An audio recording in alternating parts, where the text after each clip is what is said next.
Good evening. Good evening to members of the public who are watching the live broadcast this evening. And hello to those who may be watching the recording of our meeting this evening at a later time. I'd like to call a regular council meeting from Monday, September 13th to order at 6 p.m. And I just have a brief statement with regards to provincial health orders. As the province will not be transitioning to step 4 of the COVID-19 restart plan on September 7th, the town will not be able to open the council chambers for in-person public attendance. The town will continue to ensure openness, transparency, accessibility, and accountability by allowing the public to submit written correspondence, participate by means of electronic communication, by live web streaming our meetings, and by recording them for viewing at a future time. All members of council are in the chamber, and you can see them on your video this evening. We have staff participating in the chambers and also via Zoom, and we will have members of the public and presenters also participating by Zoom. Some presenters will be audio only and some presenters will be audio and video. With that, I want to respectfully acknowledge that we're holding this evening's meeting in the territory of the Wissanish Nation. And I'll turn to approval of the agenda. As council will know, since our agenda was published last Thursday afternoon, we have had several additional items come forward from members of the public and a couple from staff. And we do have a list of those provided to council, which was just updated a short while ago. And I'll just read from that list, and these will be considered amendments if the agenda is moved and approved. The first is a letter from Mr. David Willows under public participation as item 4A. The second is a letter from Chris Biersgar from Small Gods Brewing, which will be part of special public participation. The third is regarding item 6C, the DVP at 98646 6th Street. We have a letter from Aaron Whitson. And number 4 is agenda item 6D, which is the liquors license and development variance, or the variance permit application for Small Gods Brewing. We have 13 written submissions from a prior meeting that are now included in the agenda. And we have an additional 4 items that were received mid-afternoon. So those are in addition to the 52 letters of correspondence that we have in the agenda package.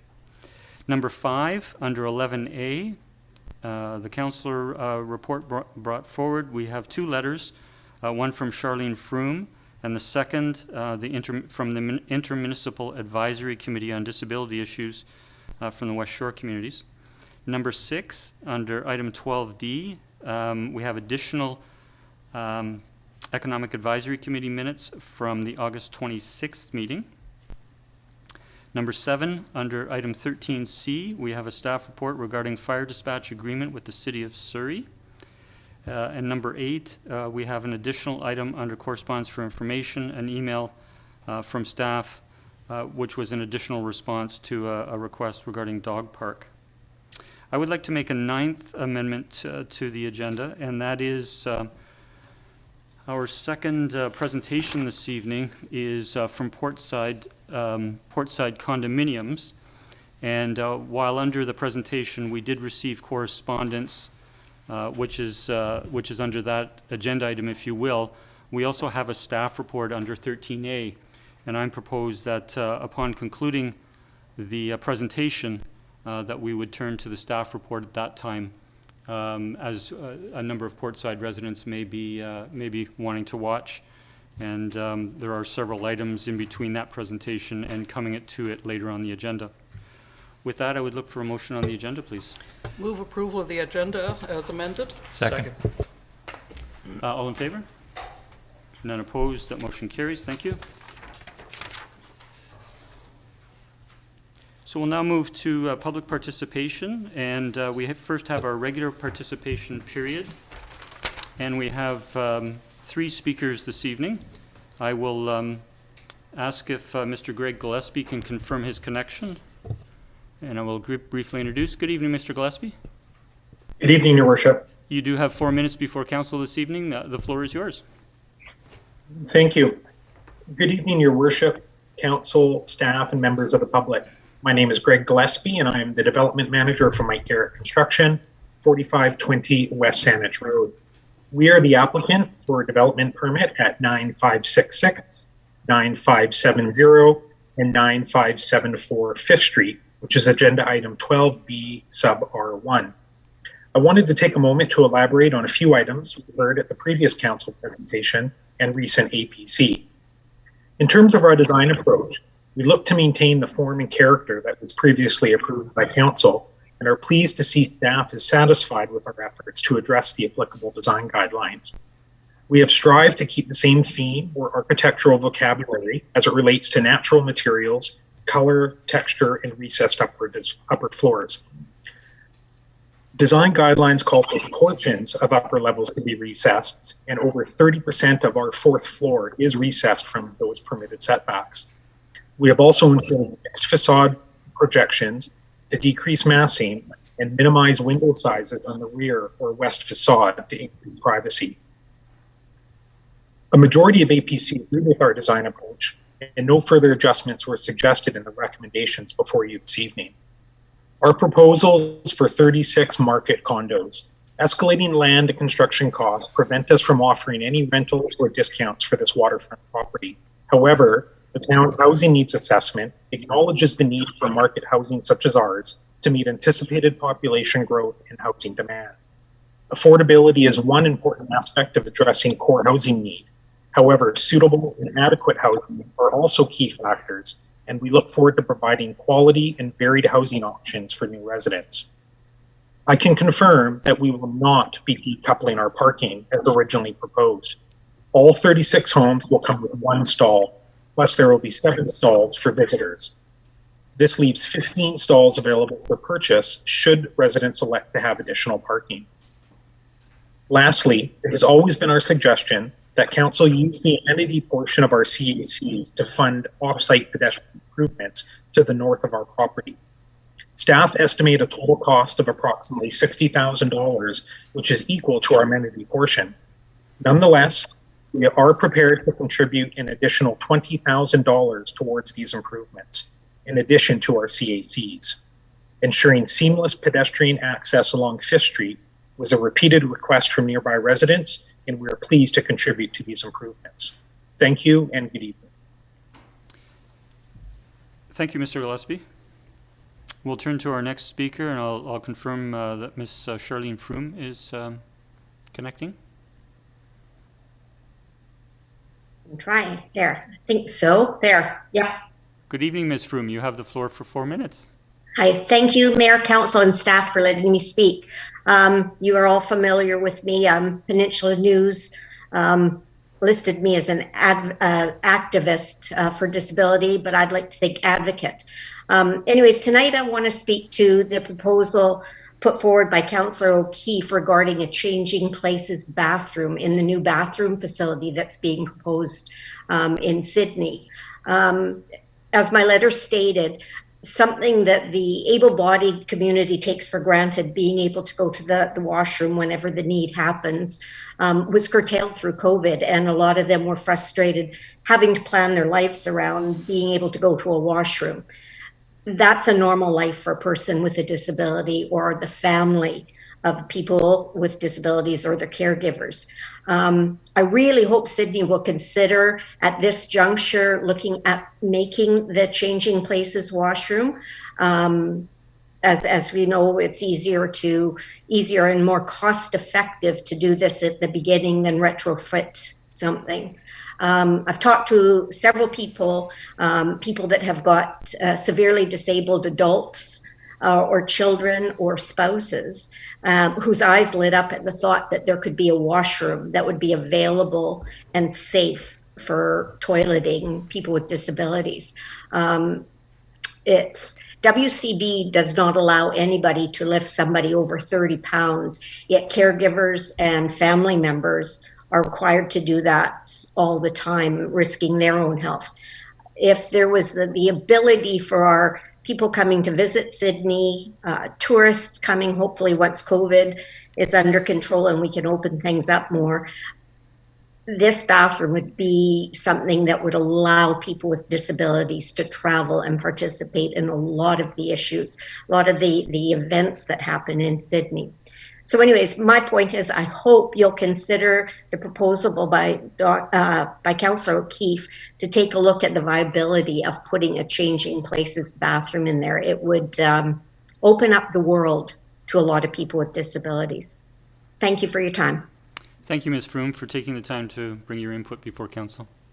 Thanks. I'd next like to turn to our last speaker, Mr. Rob Perkins. If you could confirm your connection, sir.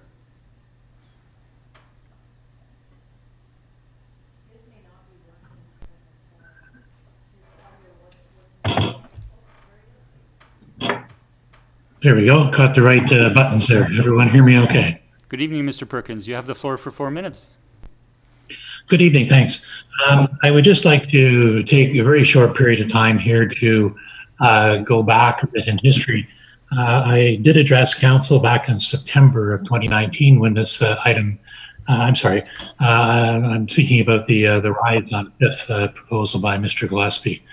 Back in September 19, we came to council and provided our support for the project. And we had at that point the two lots to the north of us that were involved with it. We supported the project at that point in time. We still support the revised issues with the newer, larger version, I guess, if you will, of the project.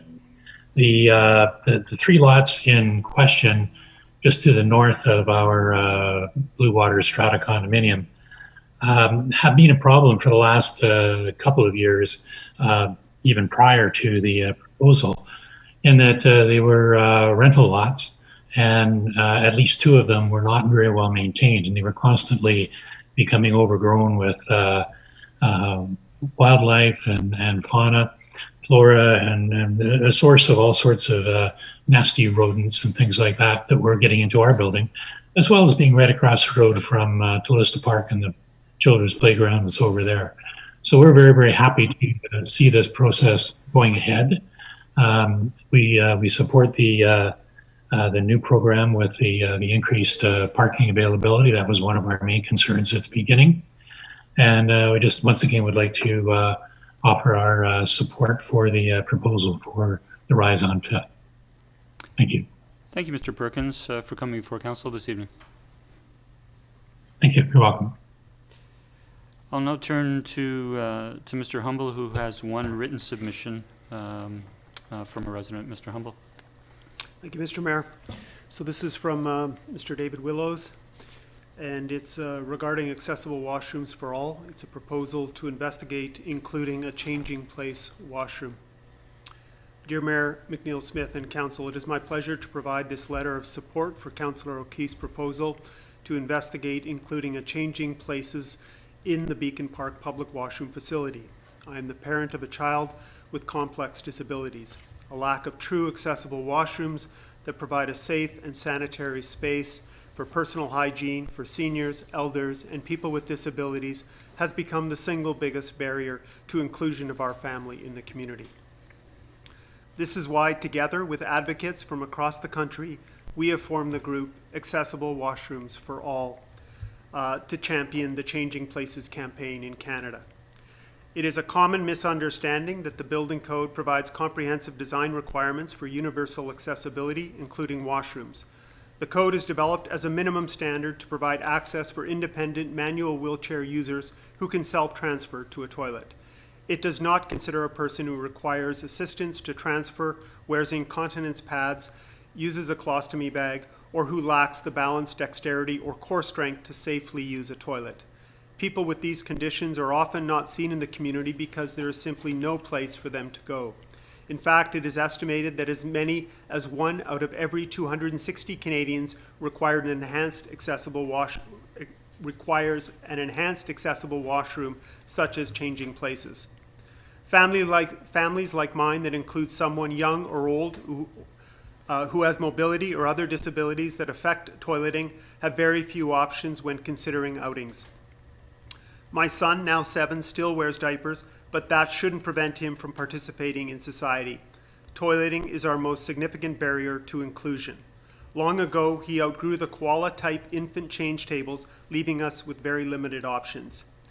Leaving him in his own filth for an extended period of time, this comes with a plethora of potential health issues, not to mention the embarrassment of the smell. Limit outings to 3 hours so we can return home to change him. This excludes us from many community activities and events. Attempt to use a child change table, putting both him and his caregivers at risk of serious injury. Change him in the back of our van or on a picnic table, or worse, on the floor of a public washroom. This is neither sanitary nor dignified. How would you like to be exposed in public like that? Or simply to not go out at all, and this is one of the main reasons why many seniors, elders, and people with disabilities live as shut-ins. The answer to all of this is providing changing place toilets in key locations throughout the community. While the focus is on providing a toilet for a person with a disability, changing places are also important for providing a safe washroom option for caregivers who cannot leave their charges unattended. The larger space and privacy screen allow for someone with large mobility devices to be in the washrooms while providing a degree of privacy to the caregiver. The next 4 or so paragraphs provides background information regarding changing place standards. The concluding paragraph reads as follows. Including a changing place washroom in the proposal will place Sydney in a leadership position for accessibility. A public changing place located in downtown Sydney would support not just outdoor events at Beacon Park, but also nearby businesses and attractions such as the Shaw Centre for the Salish Sea, a frequent destination for school groups, enhance tourism opportunities, and the town's reputation as a welcoming, inclusive community. I would be pleased to provide the town with additional information to support the decision-making and design process. Thank you, Mr. Humble, and thank you, Mr. Willows, for taking the time to bring your correspondence before council. That brings our regular public participation period to a close, and we'll now go to a special public participation period. And this is as per our procedures when having a new liquor license application. And this is with regards to the liquor license application number LA 5 zeros and a 6 at 9835 3rd Street, Small Gods Brewing. And I'll ask Mr. Chris Beersgard if he can connect, please. Hello. Good evening, Mr. Beersgard. We did receive your correspondence, but you do have the floor for 4 minutes before council this evening. Thank you very much. Mayor and council, normally public consultation would take 2 weeks, but due to the issues with Canada Post and summer council scheduling, this process has gone on 4 times longer. An extremely long time for negative voices to rally against something they don't like. We all know those in favor of something are a lot harder to motivate and speak out than those opposed. While the business community response has been overwhelmingly positive, the general consensus of the residential respondents seems split. 543 letters were delivered to local residents, which resulted in 24 negative points of feedback and 29 positive. In other words, only 4% of those contacted had concerns. And of those, 90% of those letters did not even address the issues at hand, namely the lounge endorsement and the reduction in payment in lieu fee. Instead, the negative comments mostly attack things that are not up for debate, indicating their lack of understanding of the town's zoning, bylaws, and LCRB requirements. To be honest, I was surprised that some residential tenants were shocked to hear a brew pub was going into this location, as all the rent, marketing materials, and development permits over the last few years have shown a brew pub in this exact unit. In fact, our landlord's original proposal to the city includes an image depicting a brew pub in this unit with the text, and I quote, "The intention is to create an animated commercial street front. In order to create active day and night spaces, it is anticipated that the commercial uses will include such businesses as a brew pub. Behind the commercial spaces are 41 public parking stalls, a portion of which are expected to be utilized by the commercial spaces within the development. That said, I think the residents are picturing something considerably different than we are trying to create.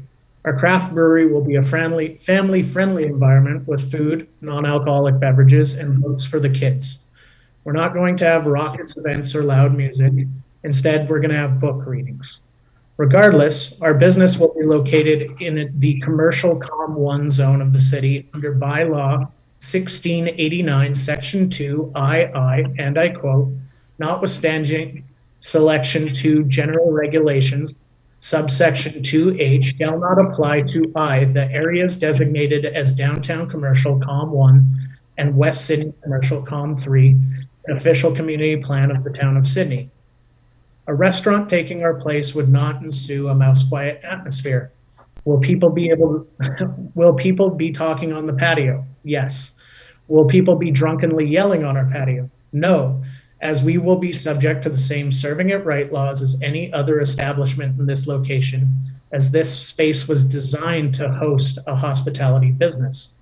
Moving to a commercially zoned area and complaining about commercial activity is akin to moving to a rural agricultural zone and being mad that your neighbor has livestock. As for the parking variance request, ultimately, I negotiated 2 extra parking stalls as part of my lease, which already included 2 stalls.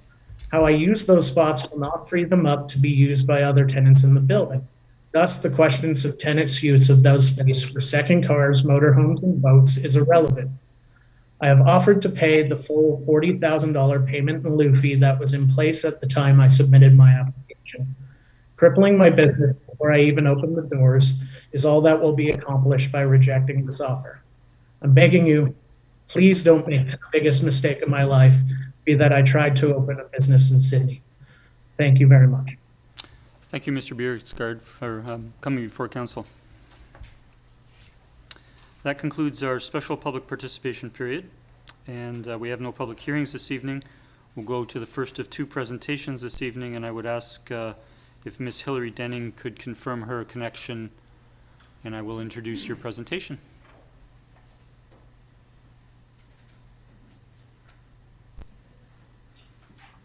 Hello?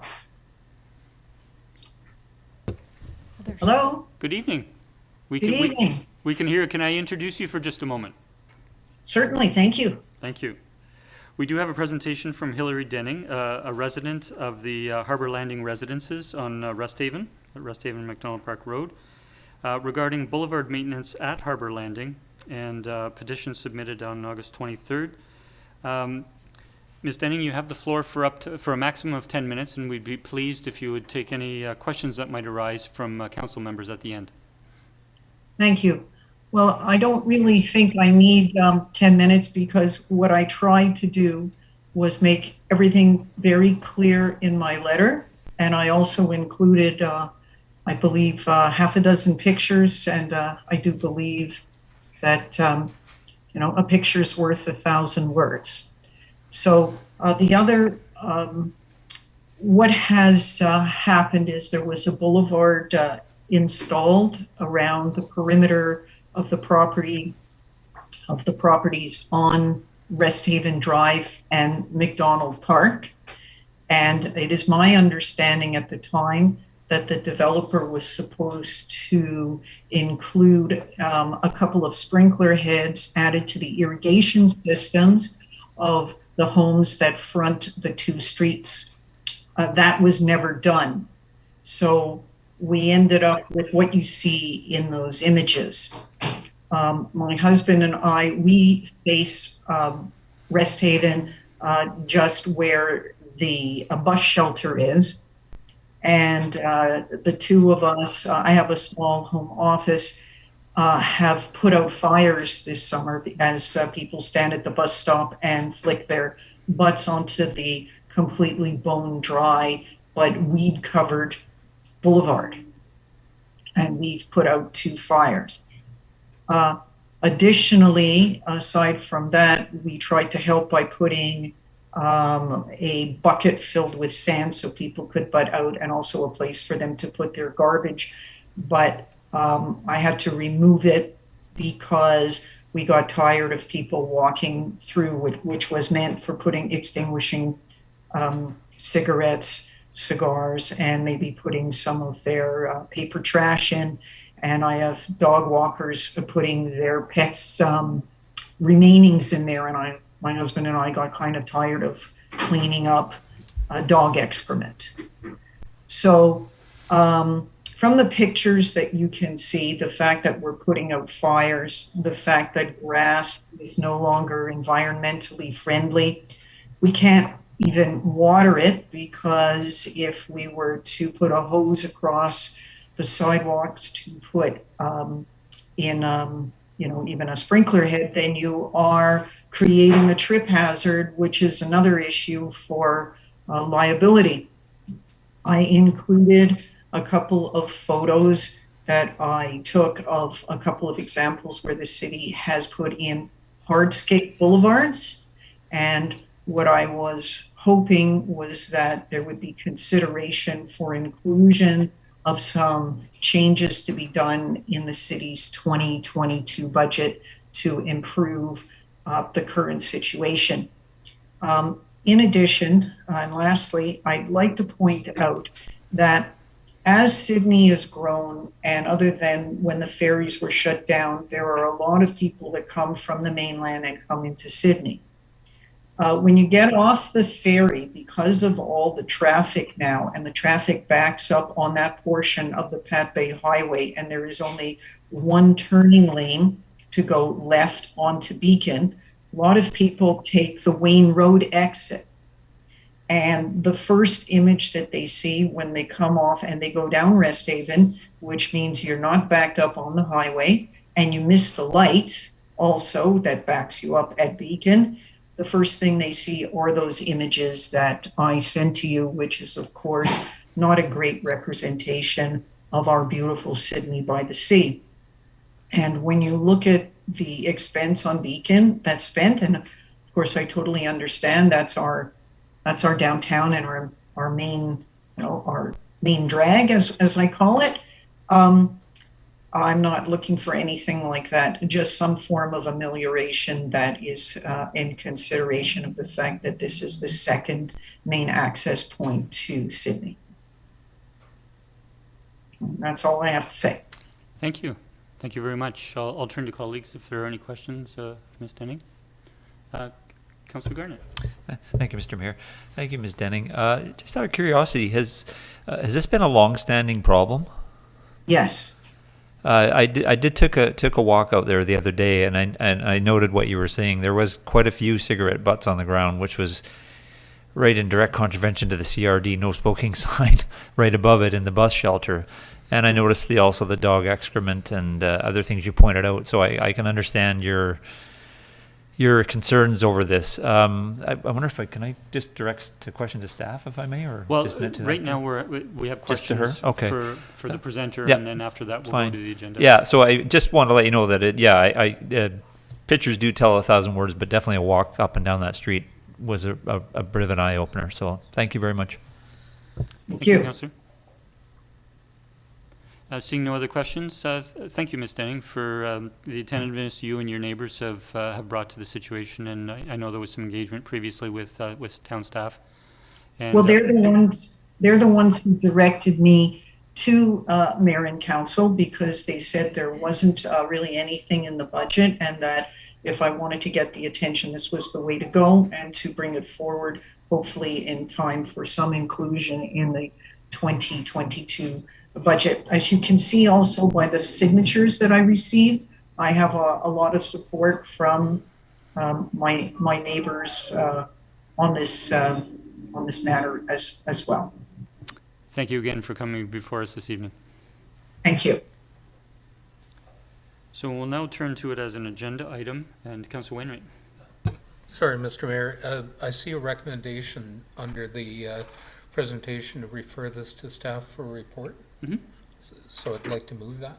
Yep. Second. Any discussion? Councillor Duncan and Councillor Keith.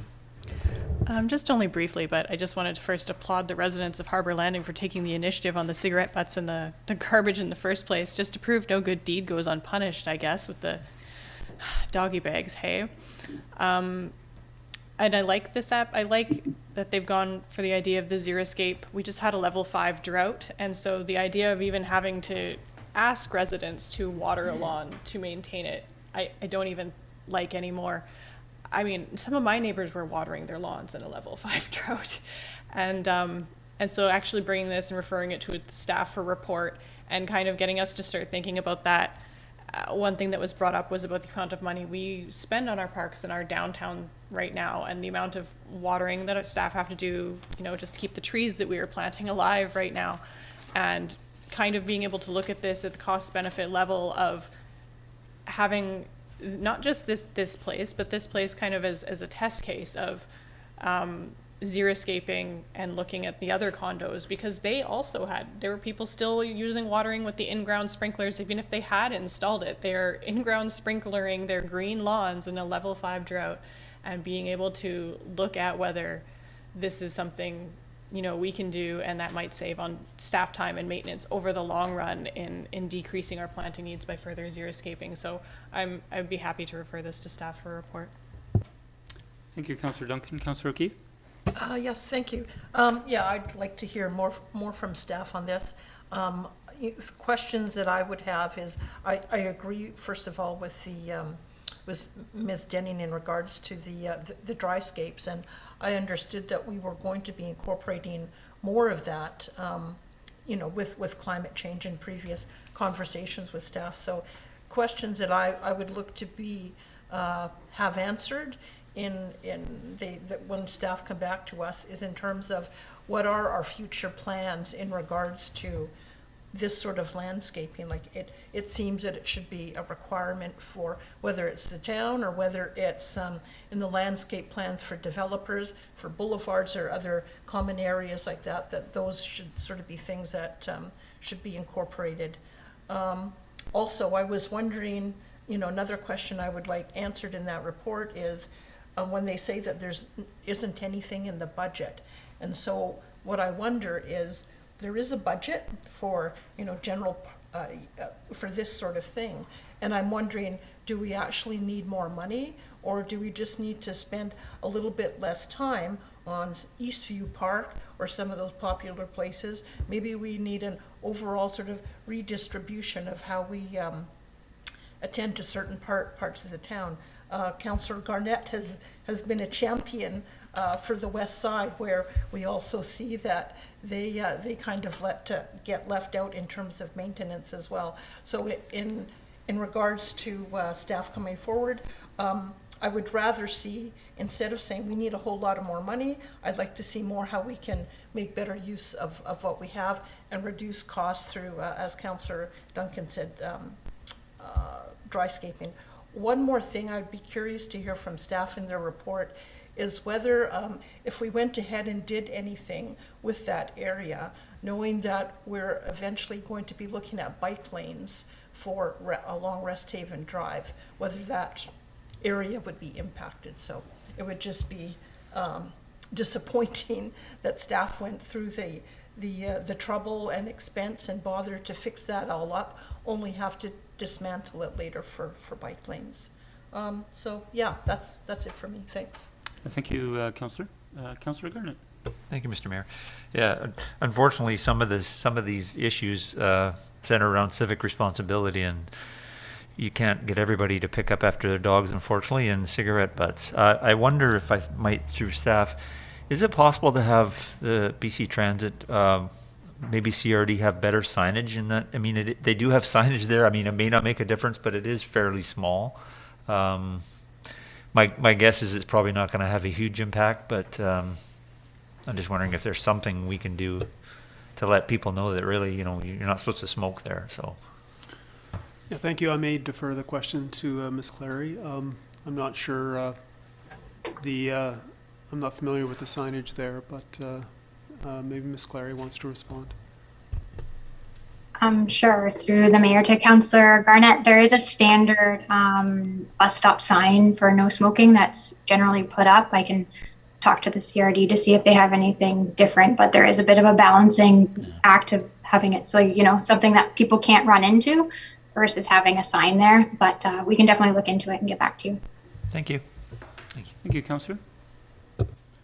Seeing no other speakers, I'll call the question. All in favour?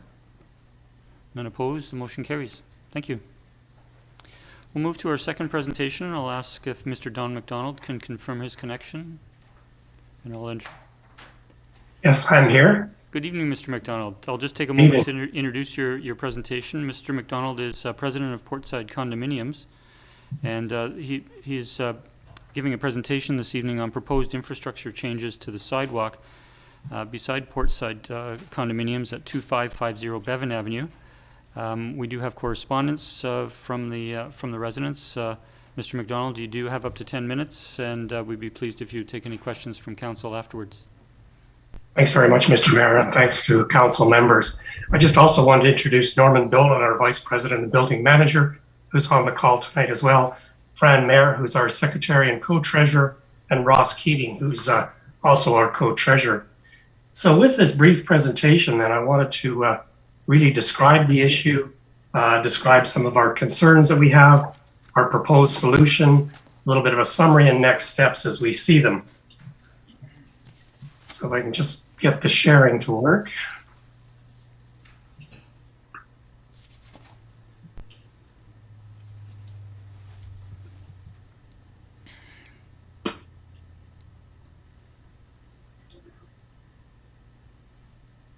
So again, this is the situation then is the issue that is really, some years ago we advised the town that the sidewalk pavers were buckling in front of our building on the south side of our building due to tree roots. And this was causing a safety hazard. And in fact, one of our residents actually on a scooter kind of toppled over one day trying to navigate around these trees.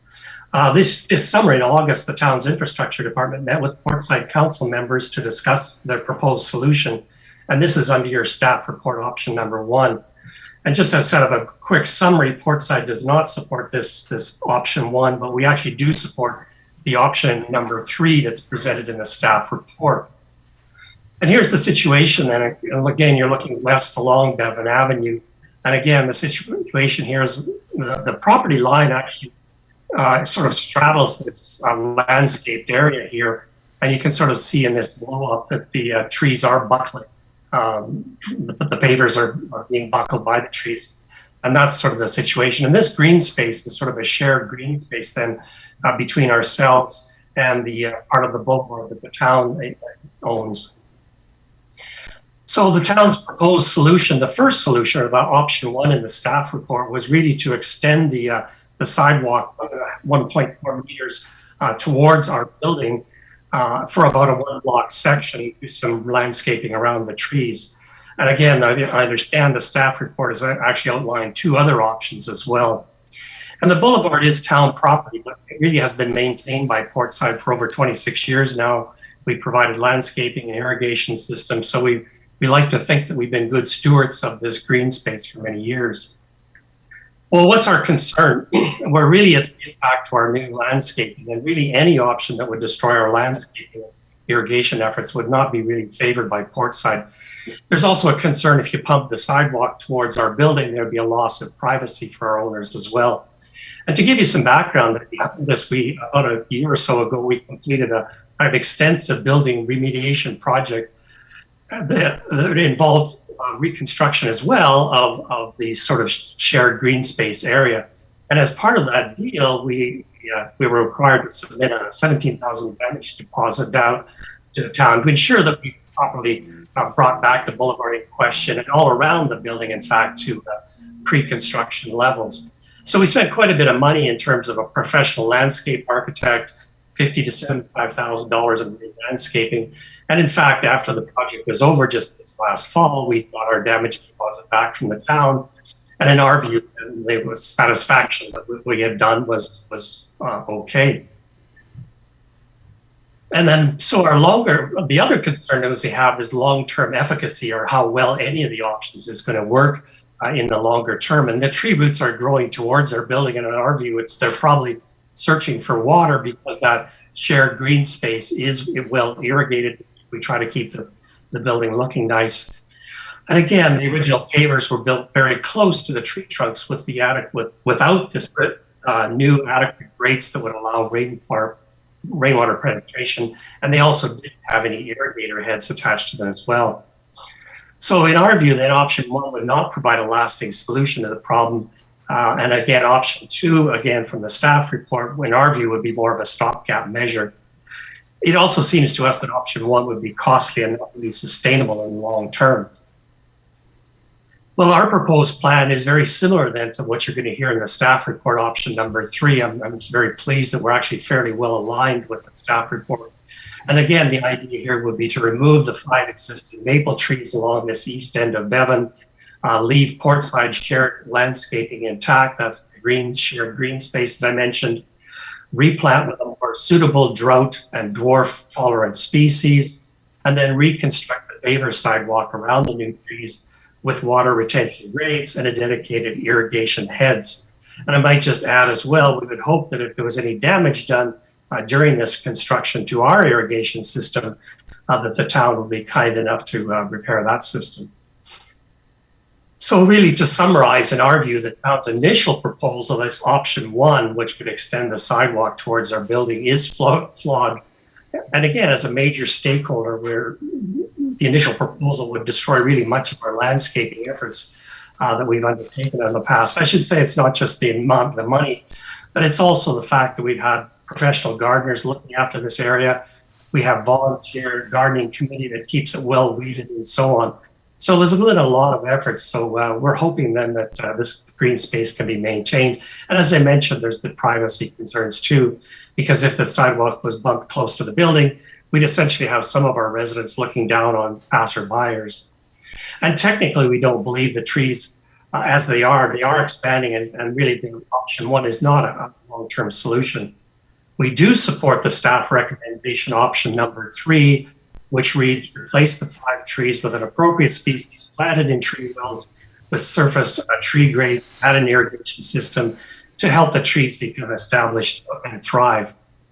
And then finally, in terms of next step, we would just really recommend or suggest to council then that you approve the report number 3, option number 3, that is to replace the 5 trees, better species, add the irrigation system, and so on.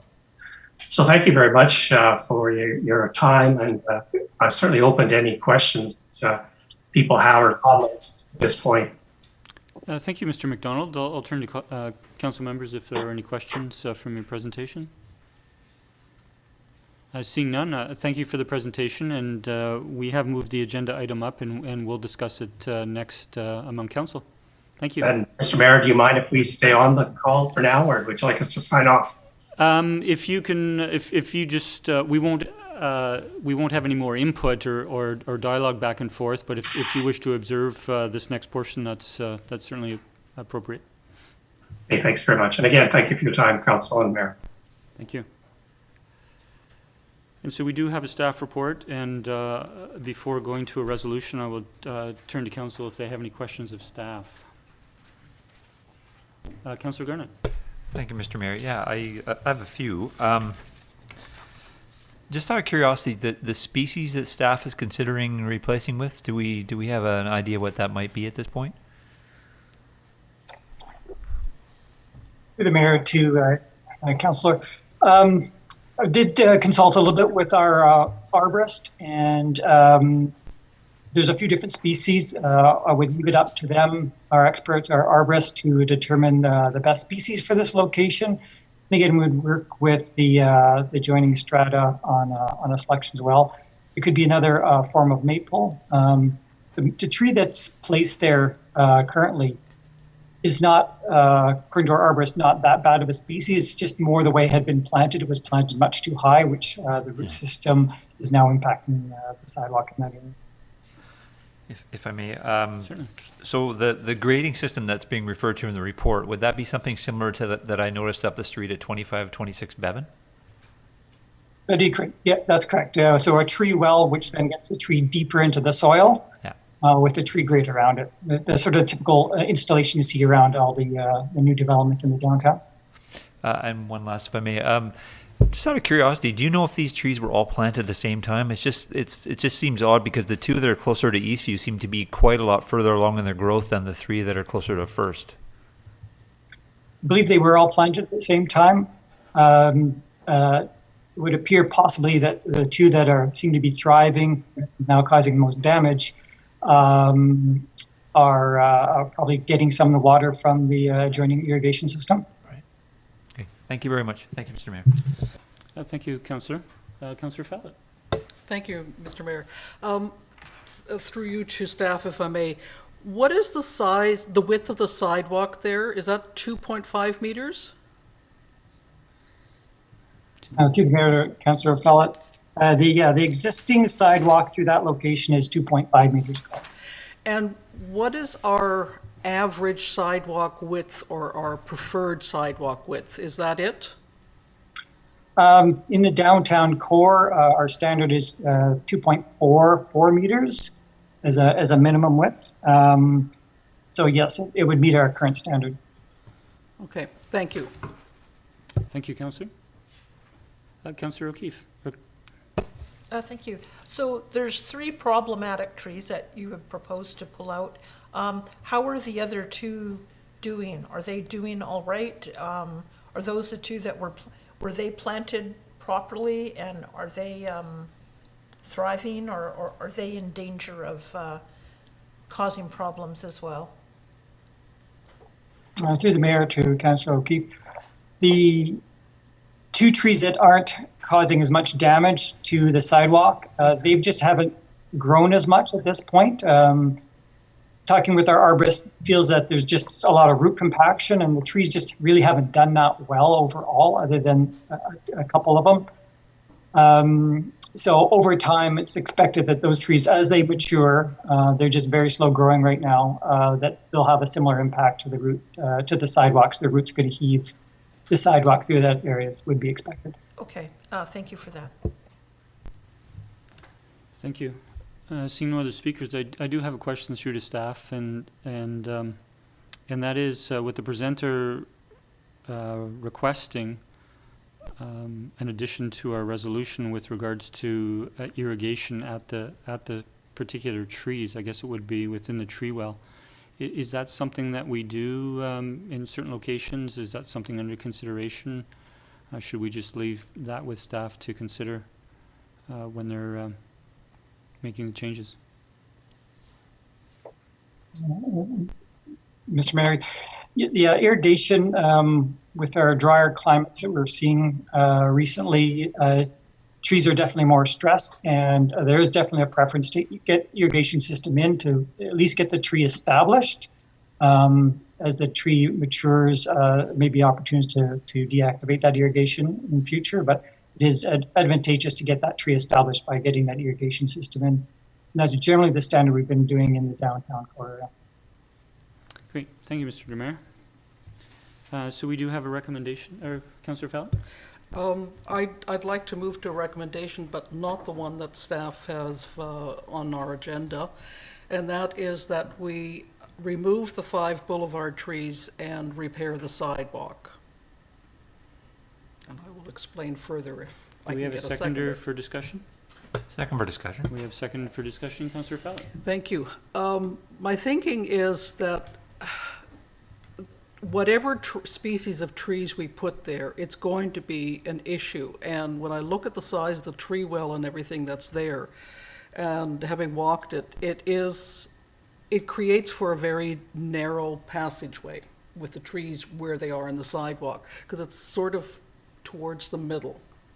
My concern is that whatever we put there is going to again be the same thing, and whatever tree is there is going to fight and struggle for water, or else we now go ahead and look at doing irrigation. We just had a previous presenter looking at drought tolerance for the landscaping on the boulevard. So because the strata has quite a bit of landscaping right there in the area, and they're obviously not looking for the trees to be shade trees, because they were talking about wanting dwarf species and whatnot. So they're not looking at large shade trees. So that's not why the trees are there. This is not because I don't want trees in Sydney. I do. I'm looking at the viability and this location. I would prefer we plant the trees in another location where they have an easier time of surviving and thriving. This area has some lovely landscaping and some lovely greenery. It's not a sterile environment, and I would recommend that we leave that sidewalk to be a sidewalk. Thank you. Thank you, Councillor. I'll turn to the seconder, Councillor Garnett, if you wish to speak. Councillor O'Keefe. Thank you. Actually, when I went to take a look at it, it did occur to me that having those trees there does sort of limit the width for, you know, the sidewalk. So thinking about accessibility and that sort of thing. And they do have some lovely landscaping right there. So it's not like it would be a stark sort of concrete only in that area. So, and it might save us some money so that we can do something for the other people. So, I would be okay supporting that, I think. Thank you. Thank you, Councillor. Councillor Rintoul. Thank you, Mayor. I appreciate the suggestion and the time Councillor Follett has taken to put thought into the motion that she's put forward. I think I'm inclined to yield to the staff report and the suggestion that an irrigation system, as Mr. Demare confirmed, would be there to help the trees become established and thrive, and that it would be an appropriate species of tree in this location. And in my mind, that also leads to limiting the amount of space it's going to take up on that sidewalk. And so I'm inclined to support the motion, excuse me, the recommendation as was put forward from staff, and not support the motion before us right now. Thank you. Thank you, Councillor. Councillor Duncan. Thank you. I guess I actually have questions for staff on this. Would the trees have to be planted in that same, is that the only tree well that's available, or when the sidewalk was repaired, is there an ability to move the trees, you know, further out to the edge of that sidewalk, or do they have to go back in that same spot? Through the Mayor to Council, that the location of the tree could be repositioned slightly. Typically, our installations next to the curbs, as we do try to move the tree as tight to the curb as we can. So it would be based on the size of the tree grate. So in this case, it would probably provide a little bit more clear sidewalk space on the back side of the tree. Okay. And I guess my second question, by irrigation system, now this goes, I guess we just talked about, you know, not having an irrigation system for grass and things, and that obviously adds expense. I mean, just to get the trees established, the typical gator bags that are put on there are actually running pipe and a permanent irrigation system. That's correct. That would be the intent of the irrigation system. Would be a pipe system versus just a bag system. Overall, the cost of operating and filling those temporary bags, quite a bit of staff time involved on the true route to keep those bags filled. So in the long run, an irrigation system, the cost of that is advantageous versus maintaining and filling bags. Okay, that does concern me then, because that becomes a permanent watering thing for these trees, as Councillor Follett is suggesting we'd have to do. Okay, thank you. Thank you, Councillor. Councillor Garnett. Thank you, Mr. Mayor. Yeah, boy, there's a lot to digest here. I like both ideas. The fact that we can move the trees over, I understand what you're saying about irrigation, Councillor Duncan, but I don't like losing trees if we can retain them. And if it's my issue was where they were placed, and you can definitely see that something needs to be happening because it was unsafe, even just to walk there for me. I can't imagine somebody who has mobility issues was leaving more space for people with different abilities to move. And so if the trees moved over a bit, I think trees in the middle, there's space, but it makes it a bit tight on either side for certain people in our community. So I think if we can move it over, keep the trees and allow them a little more space, I'm probably okay with doing that. So I'll leave that there. Thank you, Mr. Mayor. Okay, I'll go to any first-time speakers. If I could speak for a first time and turn to you, Councillor Follett. Just an idea came to mind, and this is a question through to staff, has consideration been given in any discussion with Portside representatives in putting the trees on the other side of the sidewalk or sharing the existing boulevard space? I mean, we do know that there is space on the interior side of the sidewalk that is Town Boulevard. What would be the pros and cons of considering that? Mr. Mayor, typically we like to place trees closer towards the curb if possible. Getting trees closer to a buildings does typically then result in issues with trees conflicting with the building, more effort potentially for trimming and keeping them trimmed off buildings. So generally trying to establish a better canopy, it's better to try to keep the trees away from the structures if possible. Okay, thank you. I realize there's a limit on how close you can go to the curb, and you want to leave as much of the sidewalk as accessible as possible for regular sidewalk use, but thank you for that answer. I concur with the view that of going with the staff report on this. I think staff have taken a look at it, and with their experience, both in engineering and the arborist, that this is an option worth pursuing. I'll turn to Councillor Fallett. Thank you. Just as a summary, I did go there last week, took some photographs, and I note that there are 2 gray brick lengths between the curb and where the tree well starts.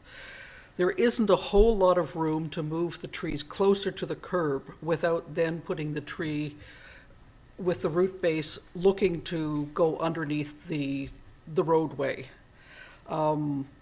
I never thought about the suggestion that we plant some trees or talk to the strata of whether or not to move trees onto their property or closer to the building, but I take the concern about going close to the foundation. I'm all for tree canopy. This is, please, I hope nobody misunderstands that I'm not looking to support trees, but I am looking at the viability of the tree and what in the end is least expensive. And I think to repair these sidewalks, to remove the trees, repair the sidewalks. We're also talking about accessibility, and Councillor Garnett raised this issue too. This is going directly to the waterfront, Eastview Park, the Bevan Pier.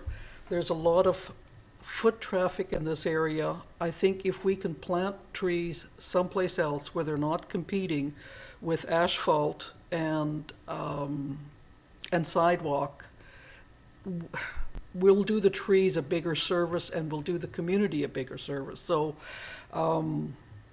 that's my argument. Thank you. Thank you, Councillor Fallett. Seeing no further discussion, I'll call the question on the motion. All those in favor? Opposed? We have 5 opposed. The motion carries. Do you need me to read the names of opposed, Ms. Nelson? Thank you.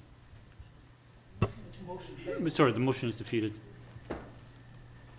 Thank you. I'll move the recommendation that the 5 boulevard trees fronting 2550 Bevan Avenue be replaced with new appropriate species trees and the surrounding sidewalk be repaired. Second. Moved and seconded. Any further discussion? Seeing none, I'll call the question. All in favor? Opposed? 2 opposed. The motion carries. Thank you. We have no bylaws this evening on our agenda. We'll turn to Section 6, Development Permits and Development Variance Permits. And the first is Item 6A, Development Variance Permit Application Number D, number 100300 at 2071 Malaview Avenue West. We've considered this at previous meetings. We've sent notice to nearby residents, citizens, and we have no written submissions as of today. It's to allow a modular storage building to be sited with the interior side yard setback, and we have a recommendation. Move that the application be approved. Second. Any discussion? Call the question. All in favor? None opposed. Motion carries. Thank you. 6B is Development Variance Permit Application Number DV 100301 at 2356 and 2364 Orchard Avenue to relax requirements for lot coverage, side exterior, rear, and width setbacks for accessory buildings to allow for the construction of 4 single-family small lot dwellings. We've have considered this at previous meetings. It's gone to ABC. We have issued notice to nearby residents, and we have no written submissions as of this evening, and we have a recommendation. I'll move the recommendation that DV 100301 be approved and that DP 100823 be approved, subject to conditions as per Council Resolution number 2021-21-365. Second. We have moved and seconded. Any discussion? Councillor Garnett. Thank you, Mr. Mayor.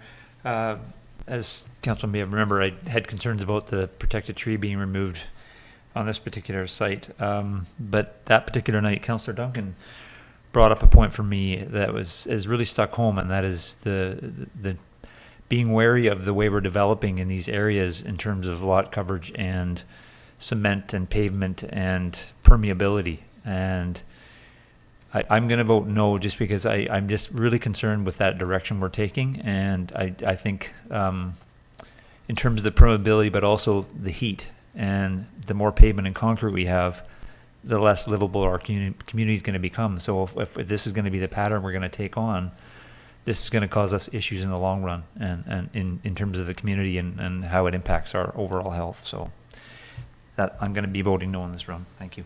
Thank you, Councillor Garnett. Other speakers? Seeing none, I'll call the question. All in favor? Opposed? When opposed, the motion carries. Thank you. We'll turn to item 6C. That's development variance permit application number DV 100302 at 9684 6th Street to allow a carport to be located in the front yard. We have discussed at previous council meetings. We did issue notice to nearby residents, and we did have one written submission for this evening, and we have a recommendation. Move that the application be approved. Second. Moved and seconded. Any discussion? Councillor Fallot. Thank you.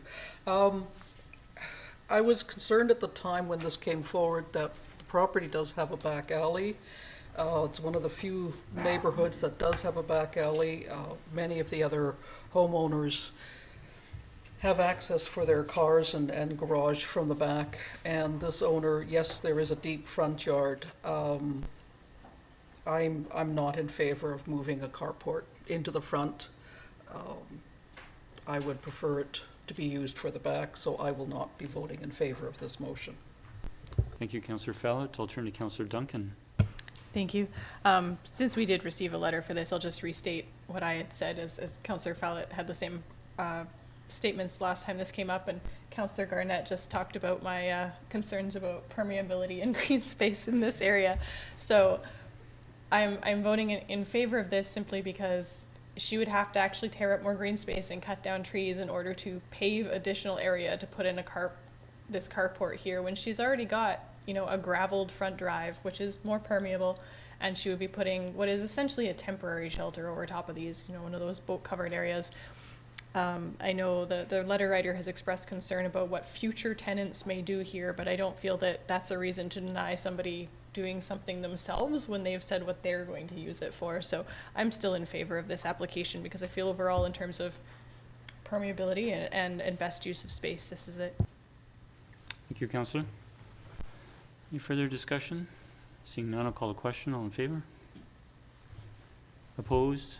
We have one opposed. The motion carries. Thank you. And we'll turn to item 6D, which is liquor license application number 5 zeros and a 6, along with development variance permit application number DV 100308 at 9835 3rd Street, Small Gods Brewing Company. And just from our, I know council is certainly aware and staff, but just for the public's benefit, there are two separate considerations for council this evening, which are addressed in the staff report, and that is the liquor license application. And that is something that council needs to make a resolution and forward that to the LCRB with regards. They will be the ones to make a decision on the granting of this liquor license application. And the second is a variance request with regards to the parking. And so I think in our discussion we can certainly discuss them together, because it is the same business at the same location, and the items may be related. We have had, there are, to my count, 52 submissions in our agenda package that was published last Thursday. Some of those submissions include multiple residents at a particular location.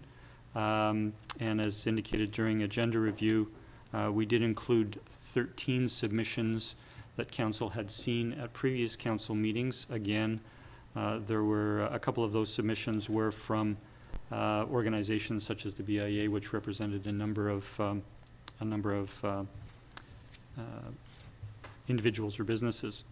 And then today we received, this afternoon, we received 4 more items of correspondence, which were included for council to consider for this evening. So I will, I will leave it to council. And sorry, the comment I wanted to make, apart from the amount of correspondence that was received, that in those letters of correspondence, there were 2 separate notices that went out to members of the public, one with regards to the license application and the other with regards to the reduction in the parking in lieu amount. However, folks who, members of the public who gave submissions sometimes just spoke to the application, sometimes just spoke to the variance, and sometimes spoke to both. And so that's why I think it's appropriate that we can discuss both items and then look to the resolutions as they need to be for each item separately. So I will open it to colleagues for discussion. Or sorry, we will need a motion before discussing, unless council has any questions. That we have had this come before council and we have asked questions of staff. But I will turn to council if they have any questions for staff on either parts of these applications. Seeing none, I will look to council to make a recommendation. Councillor Wainwright. Thank you, Mr. Mayor. I'm going to move the staff recommendation on the first 2 items for the liquor license. So I'll move that council, having considered the location, person capacity, and hours of liquor service of the establishment, recommend to the LCRB that a liquor license for Small Gods Brewing Company at 9835 3rd Street be approved on the basis that the application is consistent with Town of Sydney zoning bylaw number 2015 and liquor and cannabis licensing policy number DV015. And 2, that council's comments on the prescribed LCRB considerations are as follows. Regarding the impact of noise on nearby residents, it is the opinion of council that the approval of the license would result in noise levels that are acceptable and consistent with the area's zoning designation as a commercial center for the community and Saanich Peninsula. Regarding the impact on the community if the application is approved, the view of the Town of Sydney is that although there might be some negative impacts, on balance, the general impact on the community of the proposed liquor license will be either minimal or generally positive. Regarding the views of residents and a description of the methods used to gather views, council acknowledges that the views of residents on the proposal are varied, but note that many of the concerns raised by the public regarding the proposal can be addressed by the applicant as part of business operations, and that staff forward the report dated September 8, 2021 regarding this application, which includes information on the public consultation process and comments related to the submissions received during the process to the LCRB as additional information, including a summary of any responses provided in person at the September 13th, 2021 council meeting. Second. Moved and seconded. Councillor Wainwright. Thank you, Mr. Mayor. I just comment that quite a lot of the correspondence dealt with things that either weren't related to the variance or were addressed, I guess, during the initial application of the development. I have to say that I found it somewhat troubling to read a number of the letters from residents of the complex indicating that it had been marketed to them as a seniors complex. I have to say I found that quite disappointing because there is in fact a restrictive covenant not limiting occupation by age. And there was actually quite a bit of discussion during the original application about the potential of this being a seniors facility, and that was something that the council of the day was strongly opposed to. At any rate, all of that is not relevant to the license application. I'm just commenting that I found that very disappointing to read. Thank you. Thank you, Councillor. Councillor Rintoul. Yeah, thank you, Mr. Mayor. I think there were certainly, there's a theme throughout some of the concerns that were expressed with regard to noise, noise from the patio and the size of the patio, et cetera. And I think there were some very thoughtful comments from residents who wouldn't even be directly, affected living above this particular location, expressing concern for future residents and some of the new condominium projects as well. And so I certainly appreciate that feedback. However, on balance, located in the downtown core, with a fairly clear indication that there would be some sort of restaurant service as part of this particular development. And I take comfort from the words of the presenter and the applicant this evening around the type of business they envision for this premises, and knowing that they need to be very respectful of the people who are living above them and their intent to operate their business in that manner. And so I'm comfortable supporting this motion. Thank you, Mr. Mayor. Thank you, Councillor. Councillor Garnett. Thank you, Mr. Mayor. And thank you to everybody who communicated their thoughts regarding this application. It's important for the community to have their say, and it was really great to see so many people respond. I note that the staff had mentioned that we could consider hours of service for the recommended to LCRB that they be reduced, and thinking about people who are going to live there in the future and the people that live above it now. I was actually leaning towards the 9 p.m. on the exterior patio from Sunday to Thursday specifically. I don't know what appetite there's on council, and the reason I say that is because, yes, you go into a building in a commercial area, but an exterior patio is a different thing. If this was all interior, I wouldn't even have an issue with it. But, and not to say that when people are going to be getting drunk on the patio and being loud, but people generally are louder when they're drinking, and they generally tend to talk over the people that are sitting around them at other tables. And I'm just concerned about people that are going to move into these buildings and potentially are going to be workers and have to get up early in the morning, and what impact that'll have on them. And that's why I was thinking in terms of Sunday to Thursday. Weekends, okay, I can see to 11, but these people can't speak to us. They can't write letters. They don't live there yet. And, we can say, well, you don't move there, but not everybody has all of that many options and where they're going to move. So I'm just trying to be considerate of people that are going to be living in that space and how I would feel if I was there and I had to get up at 4 or 5 in the morning and people were up till 11 o'clock at night talking. It doesn't have to be excessively loud. It's just, it impacts your sleep and it will impact your quality of life. So I'd like to hear what council might have any say. They think they might agree or disagree with me. Thank you. Yes, thank you, Councillor. Councillor Duncan.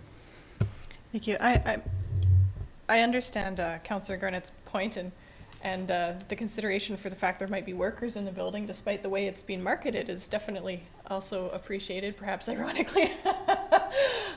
I thought, actually retirees, if it was a louder business, are more likely to maybe be able to turn the volume down anyway. My mom would be great there. But I don't want to reduce their hours preemptively as though we're admitting they're going to be a problem when it sounds like they intend to be respectful. The worst thing is going to happen is, noise complaints come in and that can be changed at that time. The town has that within their power. And also, Sydney doesn't tend to be very loud of a place. Like, I don't know why this application in particular, opposed to all of the other restaurants and pubs and things that we have, would be one that would be generating a large amount of clientele between those hours. And so on the one hand, if they're not going to have clientele in those hours, what does it matter if they're open or closed at that point anyway? But at the same time, I don't imagine there would be so many of them that a complaint would arise from the noise that was coming in. But at the same time, if they're going to stay open that late, if they find that commercially viable for them, I don't want to cut that off for them. So I'm in favor of simply letting the hours be what they are, and knowing that if problems arise, we can fix it later. Thank you, Councillor. Councillor Fallon? Thank you, Mr. Mayor. Through you to staff, do we have an approximate number of capacity for the 10 Acres restaurant or Beacon Landing? Just an idea. Sorry to do this surprise attack, but it just came up. Good evening, Mr. Newcomb. Good evening. Through the mayor to Councillor Fallett, I'm sorry, I have no idea. I could get those numbers, but Okay. not right now. Could you at least say, is Small Gods significantly larger than, or is that completely no idea? If council would like to continue on with the discussion, I can just take a minute and check our system here and see if we do have that information. Okay, thank you, Mr. Newcomb. So where my concern comes in this is it feels like it's a large establishment for Sydney. And I'm just trying to relate it to at least one or two other large restaurants, just so that I have an idea of that. Where my concern comes is in parking. I'm trying to imagine where the patrons and the guests for this establishment are going to park. We keep saying that we're doing parking in lieu. I'm not talking about the parking in lieu and such, but I'm talking in general terms. Parking in lieu, we're reducing our parking spots, and we're saying that there's open parking available on the street, the town parking lots, and yes, there's going to be evening hours on that, so there's potentially less competition. At the same time, we're also seeing residential units coming up that have fewer parking space than there are units, and those people are going to be parking on the street. We know that that neighborhood is already challenged with parking or parkers. People who, for different reasons, whether they're working in Sydney or whether they're parking their vehicle for extended periods of time, etc. My concern comes, and it doesn't matter whether it's a brew pub or a restaurant or whatever, it's going to be the same concern. Where are the patrons going to park? We don't yet have a good public transit system that has frequent and good hours of service. We are still predominantly a car-driven community. And yes, we're going to have more people downtown, so theoretically those are going to be walkers who are going to be coming out of their condos and going in. But we're also going to have other people coming into the area. I think about the boat show that's coming next weekend, and there's going to be more people coming and parking in Sydney. Where are these vehicles going to park? So if Mr. Newcomb can get back with some sort of numbers, it helps me a little bit in my thinking, and I do apologize to staff that this is not something I thought of beforehand and sprung it on them this evening. Thank you. Thank you, Councillor.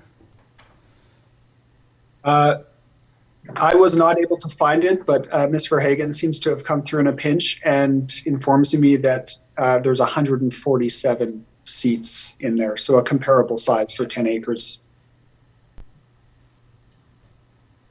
Thank you, Mr. Newcomb. Thank you, Councillor Fallett. I'll turn to Councillor O'Keefe. Thank you. So just to clarify, was that 147 for 10 acres or 147 for the Small Gods? It was for the 10 acres? Okay. 10 acres, yes. Okay, yeah, okay, that's what I thought. Yeah, thank you. So, like many of my colleagues, I don't take issue with in regards to some of the comments from letter writers in terms of that it was marketed to seniors, that it's a residential area. I concur that this is commercial space. People should expect a certain level of activity in the downtown core, so that's not too big of a concern for me. In terms of the noise, I think, as Councillor Duncan says, I mean, it is somewhat of a concern, but it is something that I can see being addressed if that ended up being an issue. The thing that it comes down to for me, again, is the parking.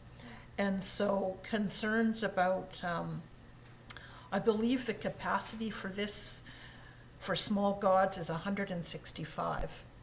And there's not one parking space being provided. So, and, you know, we mentioned earlier about, you know, there's other restaurants and places around, but this is, I think this will probably be one of the bigger establishments that we have in the downtown core. And there's no parking being provided, not one space. And, you know, the comment, you know, in response to some of the comments that have been made in regards to the, it's anticipated that most of the clients will come in the evening, and so that won't impact as much on the downtown businesses and the parking, and I acknowledge that.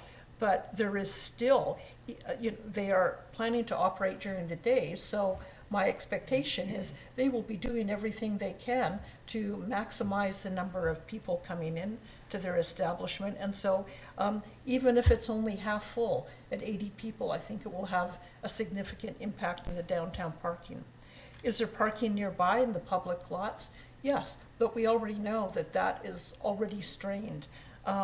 Many of us, you know, 3 or 4 years ago, when we were campaigning to be on council, one of the things that was a big aggravation for people at that time was parking in the downtown core. And what we heard, or what I heard anyways from businesses in the downtown core, is that it was having a negative impact on their businesses because people would come to shop there, they get frustrated, they can't find a place to park, or if they do, they leave. They don't hang around past 2 hours because they've got to move their car and they don't want to go look for another spot. So rather than staying for lunch or doing something else, they head out of Sydney. So that's an impact. I hear from residents who are in the residential neighborhoods close to here. One of them called me up, who was actually in support of this application. However, you know, in the same breath, he commented on the fact that how frustrating it is for residents who live just outside the downtown core, that what they're starting to see is people can't find parking here, so they're now parking in the residential areas, and so that's now impacting them. I'm concerned that it's going to get worse because these buildings around here aren't all completely occupied. So I think it's going to get worse. So I know that they've talked about making plans to, you know, get people to use alternate forms of transportation, but it's hard for me to say yes to such a large facility, 165 people, and not one parking space. So I'll leave it at that for now. Thank you. Pardon me while I create the speaking list here. So we've had 6 members of council speak a first time. I'll speak briefly for a first time, and then we'll turn to Councillor Duncan, Councillor Wainwright, and Councillor Rintoul for a second time. Just a comment on with regards to the parking. I referred to the development application on our town website when it went through approval, and it states 17,000 square feet of commercial space on the ground floor of this entire development. And that space was not commercial space prior. It was a fire hall, and it was a part of it was a public parking lot. And the reality is that in 17,000 square feet of commercial use, there is if you're going to have commercial use and you can select a wide range of businesses, it is going to generate. It needs to generate, given the what the lease payments will be required for the space, which is partly based on the construction and what the market values are in the town, is that 17,000 square feet will have to generate a lot of patrons for businesses to be successful. And so I don't think, and while while it was discussed during the council of the day, the impacts on parking and that sort of thing, the reality is today is we have an applicant who is adhering to the existing bylaws. It is commercial space, and the parking situation is what it is. And so in hearing concerns expressed by colleagues about how much parking requirement this may generate, I'm not sure if a thought or an outcome of that is that we should be considering not approving this application. So the reality is there will be a balance. It will balance in some respects. I forecast that once Oceana, the 17,000 square feet in Oceana commercial space opens, and the Cameo across the street, which has approximately a 7,500 square foot theater, and another approximately 4,000 square feet of commercial space that will have its entrances on Sydney Avenue. Yes, there will be significant patron traffic in the downtown. There are many businesses in downtown through history whose businesses cover 100% of their lot coverage and don't provide any parking. They don't have room to park any parking on their property, and the town has found a balance. There are many businesses that have provided parking to their patrons, whether they be grocery stores or hotels or banks or otherwise, but there are retailers who have as well. So historically, our commercial district has grown with businesses who do provide parking and with businesses who either cannot by circumstance. And in this situation, this tenant in this building doesn't have an option to provide parking for patrons. The 4 parking spaces, and I don't really want to get into the parking variance at this point, but those spaces, as we've already discussed at council, will not become public parking in any scenario for patrons. And so I do appreciate, and I thank the some 70 writers of some 70 submissions to council, many of which spoke to the additional traffic and that sort of thing. Those in favor who submitted say that this will bring enhanced vibrancy to our downtown, and I believe that will be the case, to our downtown district. Comments from letter writers, and I think we've spoken to it as members of council, is that a business like this will serve a wide demographic in terms of adults of all ages. The proponent has spoken to actually serving families in the business. So I think it adds a vibrancy to the commercial district, and I don't think parking in the context of business attracting patrons is something that really is applicable to our discussion of this license application and making our comments to LCRB. For a second time, we'll turn to Councillor Duncan, then Councillor Wainwright and Councillor Rintoul. Thank you, Mr. Mayor. I think you covered most of my points regarding, the commercial viability of the space, and that once again, that when parking gets brought up, this is not about small gods. Like, these are not the scapegoats you're looking for. This is not about small gods per small gods. This is about the type of commercial application which is viable in that spot. And it is distressing to me that we've decided to scapegoat one business, one set of 2 human beings, honestly, for this misunderstanding. And so, since the mayor has already covered kind of the technical aspects, I'm going to go to the emotional aspect of it, because that's what most of these letters are. This is actually the level of the argument. When we go to parking, this is an emotional argument with our residents every time. And I don't know how to get around it, really, because it's very intergenerational. When I talk to my demographic, my constituents, I guess, who would come to me, those who are under 50, we actually don't really understand what they're talking about. Like, we've never had trouble finding parking downtown in the way that we expect to find parking, and like how long it takes and our expectations about that. So it's very odd to hear that this is the most important thing and that it's ruining Sydney when we just don't even notice it. So I think letter writers need to understand that it is an emotional issue. They believe very strongly that they're making an argument from evidence and objectivity, but I think they need to understand that there are multiple realities, and this is theirs, and we don't understand it, and we can't meet on this, and I guess we just have to deal with that. But from the second thing, this application, what these people are bringing and the way they have worked to fit themselves within what this town already is, but then add a little bit, when I read that article in the PNR, The Changing Face of Sydney, it was the first time in a long time that I actually felt welcome in this town. And I thought, oh my God, we might actually be part of Sydney rather than an afterthought that has to kind of beg to be allowed to take up any space here without being considered,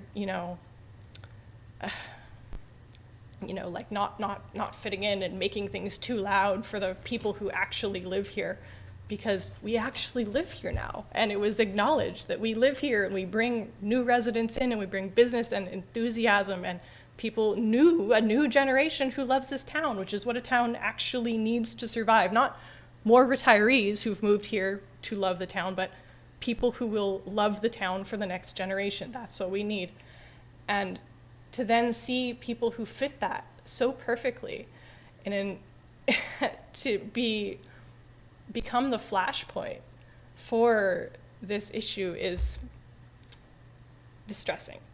And it's always cars. It's always about the cars, about we've got something that's coming forward that will bring human beings together.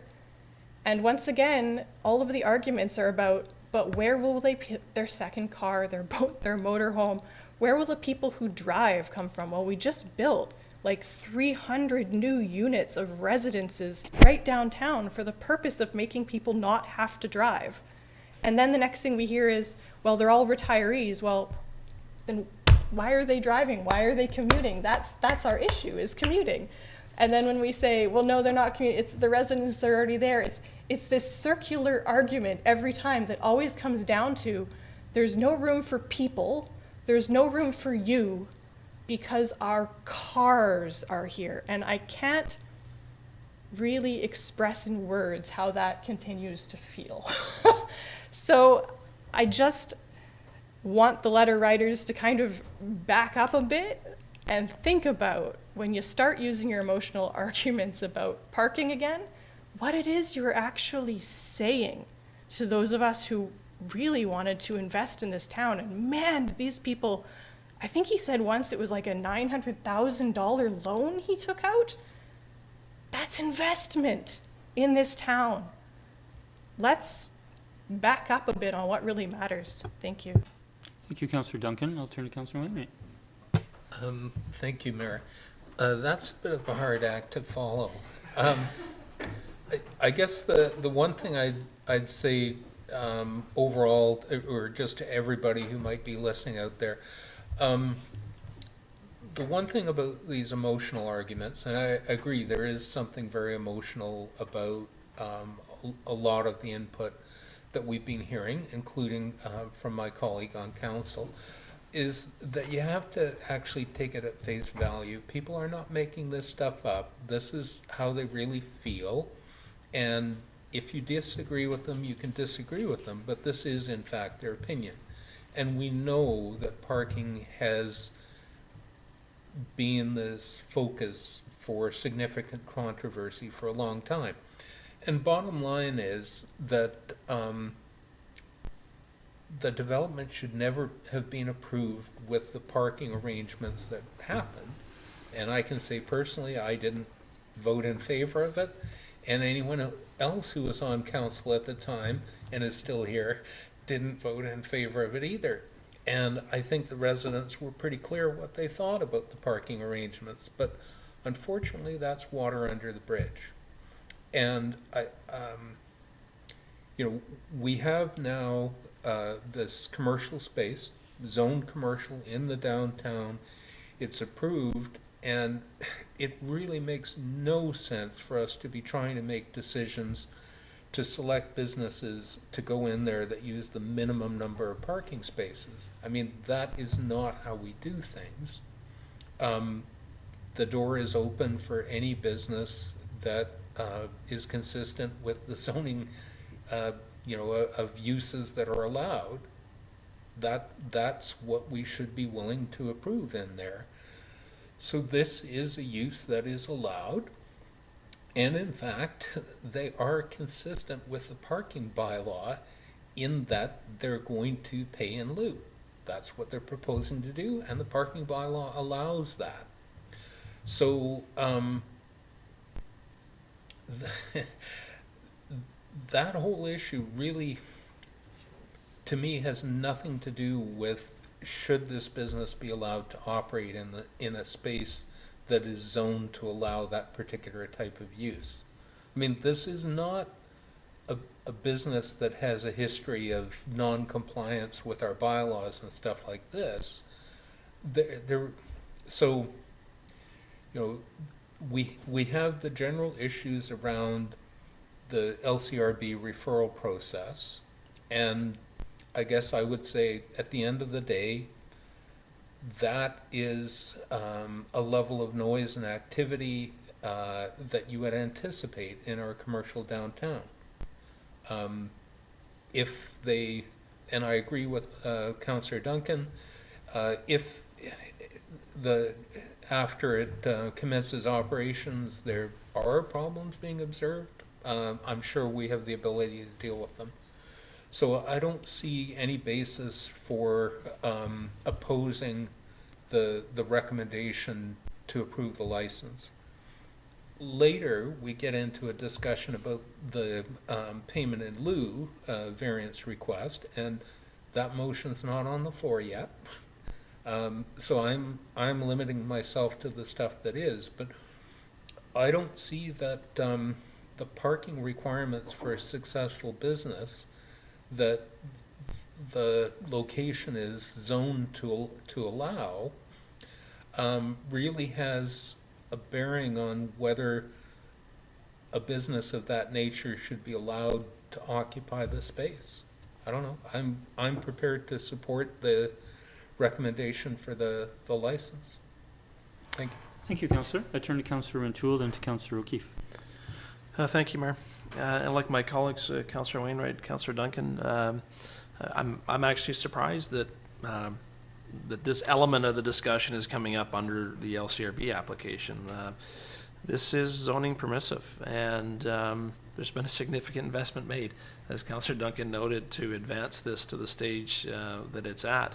I really think if we're going to provide the parking comment to LCRB as a reason not to support this application, that we might as well put a closed sign up on a number of new businesses in Sydney that are looking to try and get started. Because yes, we know, as Councillor Wainwright pointed out, that there were some developments approved by the previous council that had really, I think, upset a lot of people, and perhaps rightfully so, in terms of the types of variances that were permitted and the number of payment in lieu's for those developments. But we've got a beautiful new commercial space in a number of locations in our town, and I think we're going to have to look to be as accommodating as possible to see some new businesses and breathe sort of this fresh perspective into town, and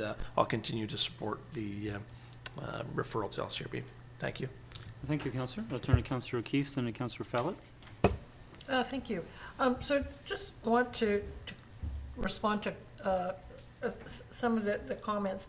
So I don't see that this is an emotional argument, or that this is scapegoating a particular business to in terms of punishment for past deeds by the developer of that building. I don't look at it like that at all. I don't think that to characterize the feedback that we got from residents, some of them might be, but for me, it's more the practical realities of the situation. Is that, and in terms of why are we discussing it in terms of the LCRB? Because we're looking at potential negative impacts of the surrounding community. And so just reiterate what I said before in terms of negative impacts to the residential area and other business patrons. So that's kind of how I look at it. It's a practical thing. It's not an emotional thing. It's just one of the facts of life, as far as I see it. Okay, thank you. Thank you, Councillor. Turn to Councillor Fallett, and then Councillor Garnett, and myself. Thank you. I too will say that my concerns were not about emotional base. This is about facts. And I'm certainly not scapegoating anyone. I was simply stating what exists, is that we have a limited amount of parking available in our community, and we have increasing demands for those parking spots. Whether we should have more people walking and using alternate forms of transportation is a separate issue. So now directly to this application. I struggled with it because the struggle came from I liked the idea. I like the idea, not past tense, it's present tense. I think it is a remarkable opportunity for our community. I also looked at the practicality of where are the staff and the patrons going to park. And it's not just about this business, it's about any business in the community. So how do I make a good decision for the community, keeping all of those things in mind, that we want to be a vibrant community, we want to be an economically vibrant one. We also want to be responsible to our citizens and the people who support this town. So if I set aside the parking, as has been mentioned before, the parking is not this applicant's issue. The parking is completely separate. Everything, if this were a restaurant coming to open up, wouldn't even be coming across our table. Same circumstances, same seating, wouldn't even be coming across our table. It's coming across our table because of the LCRB regulations. So I'm going to support the application because I believe our town will gain by having this particular business. The parking issues that remain a concern for me are something that has nothing to do with this applicant. It's nothing to do with small gods. It is something that we need to look at, not just within the municipality of how we deal with this, but it's not small gods issue. So I'm going to hope for the best for our community with this increasing demand, but I will vote in support of it. Thank you. Thank you, Councillor Fallett. Turn to Councillor Garnett. Thank you, Mr. Mayor. If I through you to staff, if I may, just because we brought up the comparison of 10 acres earlier, perhaps staff could say how much parking they have by comparison's point.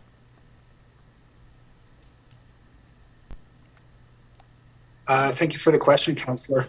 Again, this is an issue of the town is not involved with allocating parking after a building is occupied. So in the 10, 15 years that the Pier Hotel building has been built, the parking may have changed hands. I think some of the parking there is specifically owned as a strata lot. It may have sold. And so really there's no way to determine how much parking is being specifically used by 10 acres, for example, or any of the other uses on the property. If there was sort of like a major redevelopment or a change in use there, that might become something that we might look at. But as it stands right now, after that building is occupied, it's the parking sort of gets allocated by the building users in the course of the uses on the property. Thank you. If I may, Mr. Mayor, I'm just trying to draw a comparison. 147 seats in there, and I think it's very likely that they don't have 147 parking spaces, or even probably 20 parking spaces for the restaurant. So, maybe it's something as simple. Oh, sorry. Go ahead, Mr. Nuke. Just wanting to know if maybe Ms. Verhagen off the top of her head knows how many public, or Mr. Humble knows how many public parking spaces, publicly available parking spaces are in the parkade at the Pier Hotel building. Hello there, this is Allison. My video is not on here. Unfortunately, no, I can't recall how many spaces are available, but there are some underground in the first level of parking under the Pier Hotel that are available. Thank you, Ms. Verhagen. Mr. If Humble? I can, yeah, I know there's public dedicated in the Pier Hotel, shared spaces with the Shaw Center. Yeah. I don't recall any indication of dedicated for the restaurant, however. Yeah, that's what I thought. Through Thank you. signage, yeah, thank you. So I'm just thinking in terms of, we have that massive parking spot at parking lot at Mary Winspear for people to park in, and maybe this is something I mean, I don't know if it'll be effective. Maybe it's something as simple as having Small Gods put on their website, free parking here. I mean, maybe some of our new establishments did that. Maybe people don't know it's there. Maybe that would help to promote it, and maybe more people would use it. Maybe that would help with some of the impacts. Thank you. Thank you, Councillor. I would like to speak next, and we will all have then spoken a second time. I just want to address a couple of other things that were prevalent throughout many of the responses that expressed concern with this license application. And although I think council and the proponent has addressed these concerns at previous meetings, given the volume of correspondence that was received for this meeting, I just want to touch on it again. And the one was noise, and different aspects of noise were referred to in several letters. Noise from the patrons, noise from amplified music, noise from the production of beer as a light manufacturing process. And related to that would be odor in the case of beer. And as we have discussed, and as the proponent has addressed, and speaking from the town, we have noise bylaws, and we have bylaws with regards to odor control, and these are managed in other circumstances, and we understand and appreciate that they would be managed appropriately in this circumstance. And if for some reason it did become a concern, there is bylaw enforcement to address that. So I just wanted to speak to those because it was mentioned several times.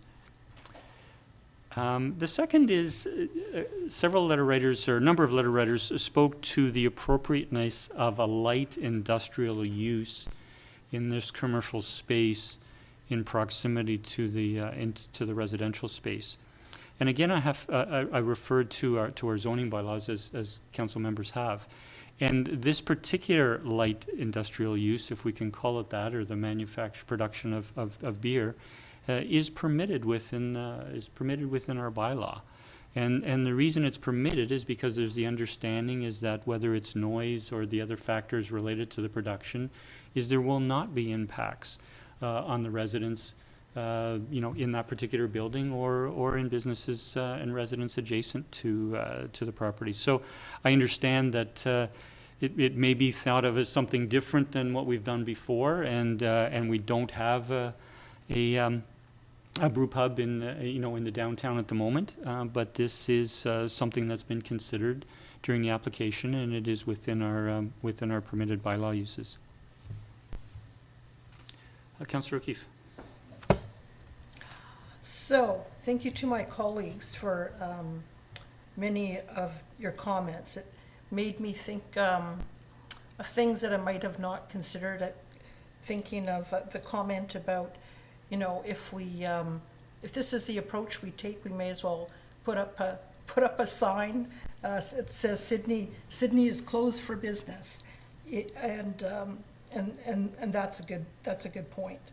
I think, the parking is an issue, and I think we need to do something about that.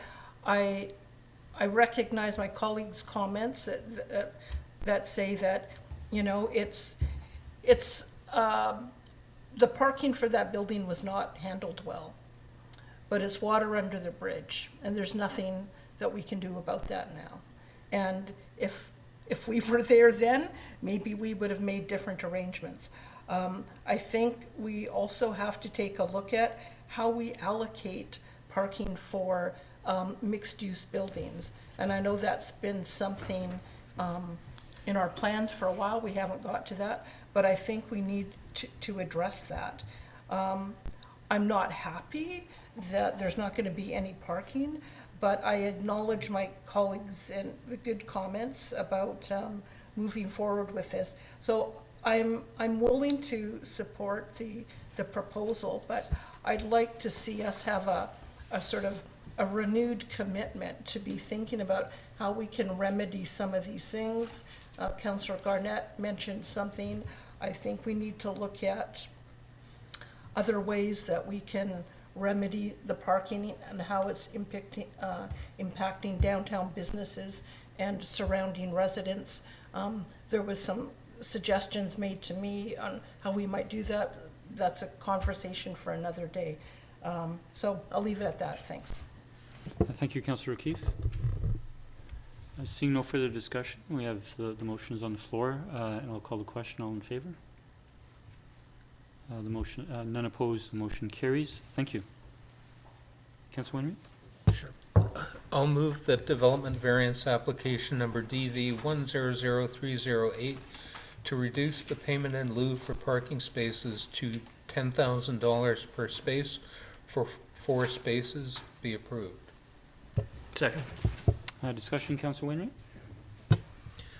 Thank you, Mr. Mayor. So this is one that I've struggled with quite a bit because I was opposed in principle to giving this particular development, the building, the property, any additional variances because they'd already had too many. But this isn't, even though the variance would be registered for the property, the building's already there. This is really, and the parking bylaw allows them to use these parking spaces as long as they pay for it. The only question is the amount of money. So if they had simply paid in lieu instead of applying for a variance, at the time, it would have been $10,000 a space. And I'm going to respect that because they did, their application did go in before the change occurred. Granted, they were looking for a reduction to 0, but which was not approved. But at the time that they started the process, that was the fee. And I don't think it's unreasonable to respect that that's what the fee was when they applied. I also do appreciate that it is a pretty significant expense for a new business starting, and that is influencing my thinking, and that we are trying to encourage new businesses. So at the end of the day, I'm going to support the variance. Thank you, Councillor. I'll turn to Councillor Rintoul. Thank you, Mr. Mayor. And likewise, I'll support the variance for the same reasons.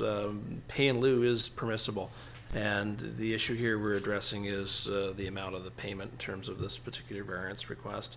And likewise, I feel, as Councillor Wainwright stated, that that particular bylaw and the amount having changed from $10,000 to $20,000 occurred on the same agenda in which we first saw this item. So as a matter of fact, if bylaws came after development permits and development variance permits, we would have addressed it before that bylaw had changed effectively. And so I agree. I think this application and this consideration came before we changed the bylaw, and so I'm prepared to support the motion that's on the floor. Thank you. Thank you, Councillor. I'll turn to Councillor O'Keefe. Thank you. I will support this only because in the staff report they indicated that the applicant did submit their application at a time when the amount was still $10,000, and so that seems fair. I'm not doing it because we should be reducing our pay in lieu in order to help out businesses, because if we do it on that grounds, we're going to be getting a lot more applications to reduce pay in lieu. And so I'm only agreeing to, in this case, because as the reason mentioned, they were sort of caught in the crosshairs as we were making the adjustment, so it does seem reasonable from that perspective. So I'll support it for that reason. Thank you, Councillor. I'll just speak for a moment and say that I concur with the previous speakers, Councillor Wainwright, Rintoul, and O'Keefe, and support for those reasons. But there's something else that came out in the submissions from citizens a number of times, and that was the perception that council is granting a variance from parking to storage and other uses in these parking spots, and we're not doing that. What we're doing is there's a request for a reduction in the payment in lieu fee. So as Councillor, I think Rintoul pointed out, that payment in lieu is permissible. It's not, council does not have a choice to make or a decision to make in terms of whether these will be parking spaces or not parking spaces. And as Mr. Newcomb, Senior Planner of Long Range Planning, spoke earlier, that once the parking allocation or the parking requirement is determined for a residential or a mixed-use building, it's then up to the property owner, whether it's the building owner or whether it's a strata, to determine what those uses would be. And the proponent has told us that they had 2 parking spaces that came with their commercial unit. They requested 2 additional spaces, and they were granted those 2 additional spaces. Council does not have a role or a decision to play in the fact that Gods Brewing has 4 parking spaces, and they are permitted, as we've already said, with regards to payment in lieu. What we're discussing is the amount of the payment in lieu, and I concur with previous speakers in terms of the reasons of supporting the request. There's another aspect to this, and that is was brought out by a couple of the submissions, some of the submissions, and that is the appropriateness of these particular uses that Gods Brewing is going to do in these parking spaces, whether it's storage of ingredients or remainder or storage of beer and using it as shipping and receiving, if those are the things that occur that the proponent has described. Again, the property owner and or the strata will determine what is permitted in that parking area. However, if this is converted to other uses, then it has to adhere to the building code and the fire code. And I could perhaps turn to staff if they would like to speak to the process that will be considered for this application and where we are in that process today. Thank you, Mr. Mayor. I might defer to Mr. Newcomb, but I can say that typically once this part of the process is complete, they would, they're probably already initiated their detailed engineering drawings, working drawings for the building permit. So really, at the end of the day, it's that those detailed building permit drawings that staff would look at when we're assessing compliance with the fire codes and the BC Building Code around what they're proposing within the parking structure itself. So really, the onus is on them to provide that detailed information through their building permit submission. Thank you, Mr. Humble. And so again, while the letter writers may have expressed that concern, and it can be understandable because it's a different use than we may have seen, there are processes and bylaws and codes to be adhered to, and we would expect that those would be adhered to. And the proponent has been made aware of those requirements. Those conclude my remarks. I'll turn to Councillor Garnett. Thank you, Mr. Mayor. I feel like I should weigh in. Just want to thank the Mayor for the clarification. I think that's important for the public to know what we're constrained by as a council and what we're actually looking at here. And for me, it stems around the amount, and it stems around when the application process started in terms of when the bylaw was changing. And I think it's more than fair that we we established the limits that were in place when the applicant, in all good faith, put their process at its beginning. So I'll support the recommendation. Thank you. Thank you, Councillor. Seeing no other discussion, I'll call the question. All those in favor? And none opposed, the motion carries. Thank you. That concludes our permits, and we'll turn to adoption of minutes. We're under section 7, and the first is our regular council minutes from our regular council meeting of August 16th. I'll move that the minutes be adopted. Second. Any errors or omissions? Seeing none, all those in favor? The motion carries. And 7B, the minutes from our special council meeting of August 23rd. Move the minutes are adopted. Second. Any errors or omissions? All those in favor? Motion carries. Thank you. I have nothing under Mayor's report this evening, but under 11A, we do have a report from Councillor O'Keefe regarding Changing Places Washroom Facility. Her report dated September 13th. And we have had 2 submissions. We had the submission for David Willows, read out by Mr. Humble earlier, and we heard from Ms. Charlene Froome, which can be considered under this as well. And sorry, we had the late item from the West Shore Disabilities Organization. I'll turn to Councillor O'Keefe. Thank you. So this is something that I just became aware of fairly recently, and so what I'm looking for tonight is council's support in asking staff to investigate options for including a changing places washroom in the town's downtown facilities. I think the report sort of speaks to what it is about and why it's required, and we've had a speaker tonight and some letters come in. So I won't go into a lot of detail about, what they are or why I think it's required, unless council has any questions. And I guess what I'm hoping that we can move forward with it tonight rather than, say, delaying it to, say, a strategic planning or budget planning next year, because we have a window of opportunity. And so I know that, normally it's something I would have said, let's refer this to strategic planning or budget planning, but because we're in the midst right now of designing our downtown washrooms, this is the sort of thing that you can't kind of fit in later on. It's something that you have to plan for at the beginning. And knowing that it's taking us so long to get where we are now with downtown washrooms, and we've identified 2 locations, it seems. And so I guess my worry in delaying it further is that if we move forward with the downtown washrooms and then at some point later we decide, yes, okay, changing places is a good idea, where are we going to put it? So it's not likely that we're going to have a 3rd location sometime in the near future in the downtown.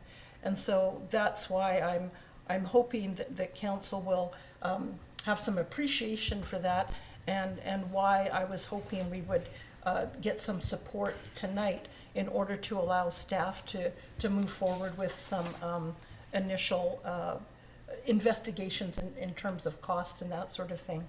I did talk to staff about this, and in our initial conversations, and I'll allow them to jump in if I get things wrong, but my understanding is at this point the design hasn't been concluded yet. So they're working on the designs and the architectural drawings for the downtown washroom.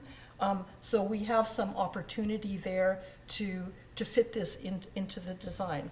However, because I just kind of sprung it upon them, they'll need a bit of time to actually figure out that, they've identified there will be additional costs, and it might affect the timeline as well, because it would mean going back to the architect to say, okay, we want you to fit this in now.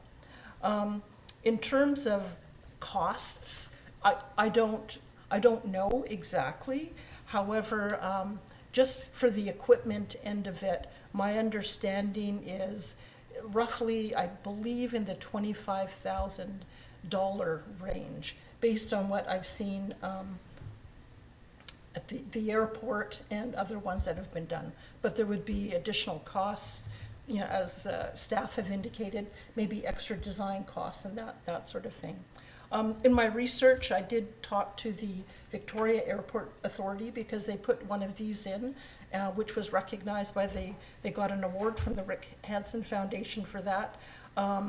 And they have been very generous in providing information for staff. So they provided their schematic drawings, all the lists of the equipment they provided, the costs for that, and are willing to provide staff with whatever support.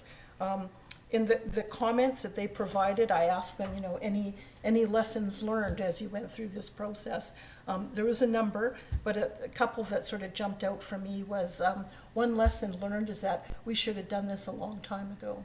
And it was also one of those things that most able-bodied people, myself included, I had no clue that this was a requirement in our community and how it was impacting people. And so that was their feeling as well, is that they wish they had done it sooner. They've received so much positive response to thank you for doing this. And they were very pleased to hear that we might proceed with that. So I think I'll leave it at that. Councillor O'Keefe? I'm sorry, you got going there, and I didn't want to wrap. Could you make your motion? Seconded. Okay, sorry. You've certainly given strong motivation. I was introducing my report, right? Just like staff do. That was a long introduction. We let you go with that, Okay. But please move your recommendation. Okay, so I'll move. I'll move that staff review the possibility of including a change in places washroom into the town's plans for downtown washrooms, and report back to council on potential impacts on budget and timelines, and that design work on the washroom continue until issue for tender drawings are complete, but do not tender for construction until staff has reported back on the changing places washroom. Second. Moved and seconded. Other discussion? Councillor Fallett. Thank you. Thank you, Councillor O'Keefe, for this. I was quite pleased when I heard from you recently that you had looked into this and put this report together. And one of the things that I would just like to point out is from Ms. Froome's presentation and her letter. And I'm just going to quote here. She said, "Something that has been a complaint for a lot of able-bodied people since the beginning of the COVID-19 pandemic is, all the washrooms are closed. I must plan my outings around where and when I need to use a washroom.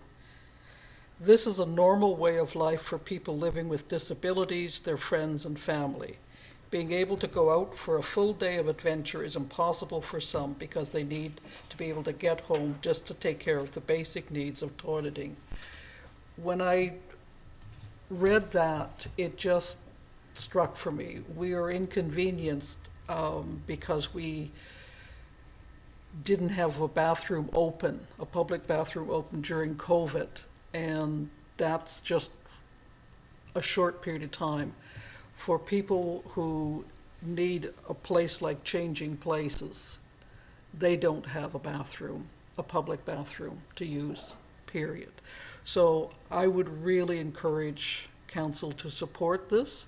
And a question, if I may, to Councillor O'Keefe, and if not, then through to staff, if they know, are there any types of grants available, perhaps through the Rick Hansen Foundation or the province? Are you aware of that? I did do some poking around, and there's a grant program that was recently announced by the federal government, but that which would have covered something like this, but not for municipal governments. So I don't know whether there's any provincial grants that might be available.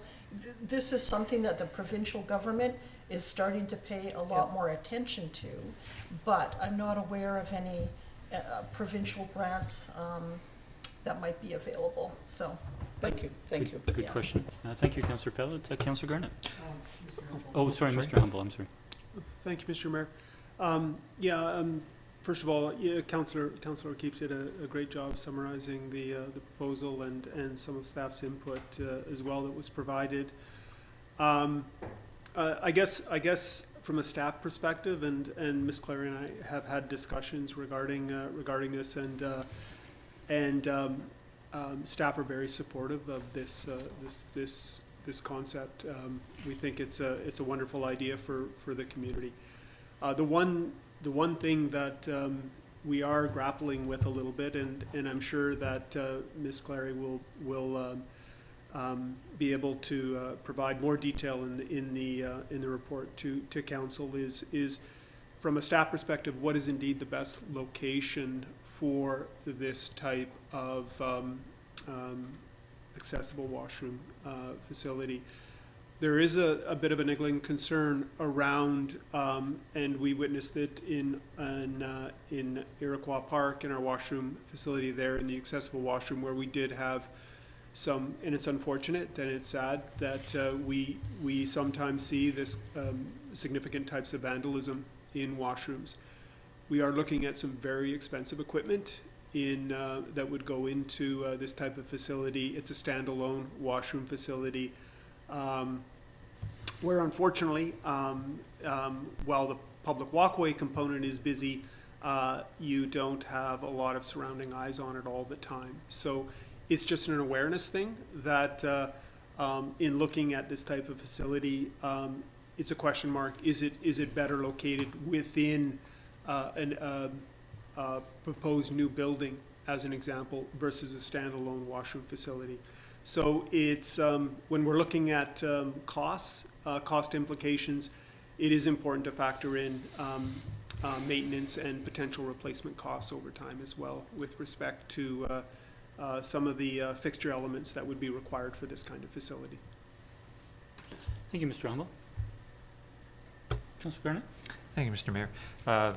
Thank you, Councillor O'Keefe, for bringing this forward. I'll be supporting this. This is, I think it's, like you said, it's long overdue. Appreciate your doggedness when you get a hold of something. It's great that you provided such detailed information as well. I also would like to thank the letter writers and Ms. Froome for her presentation. I think, as a community wants to provide accessibility, inclusivity, these kind of initiatives are really important. And, I'm an able-bodied person and I don't have any people in my life that need this kind of thing. So it's really important to receive perspectives from people who deal with us on a daily basis. And I really appreciate all the information given to me, because it's opened my eyes up to something that I didn't actually think of before. And I think in the end that always makes you a better person. So thank you very much. Thank you, Councillor. Just an item I'd like to touch on as Councillor O'Keefe, and thank you, Councillor O'Keefe, for bringing this forward, is that the washrooms that we'd approved, the budget that we'd approved previously, this project is underway and there's some design work has been done.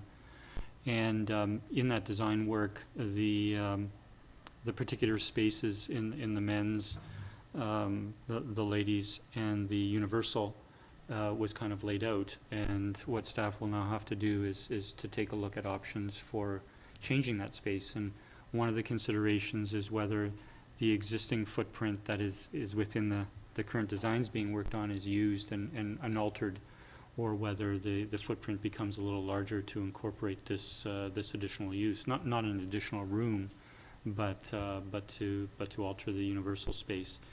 And I know it's something that staff will review, but I just wanted to comment that with the work done to date in terms of what the facility would be provided in the men's and ladies and universal, it would be nice to be able to see the option of maintaining what the planned space was for the men's and the ladies and the renovated universal space, which may, if it's possible, based on we're leasing this space and whether the space is available and what the cost implications are, versus just rearranging the space and perhaps having to cut back on something in the men's or the ladies to provide this additional changing space.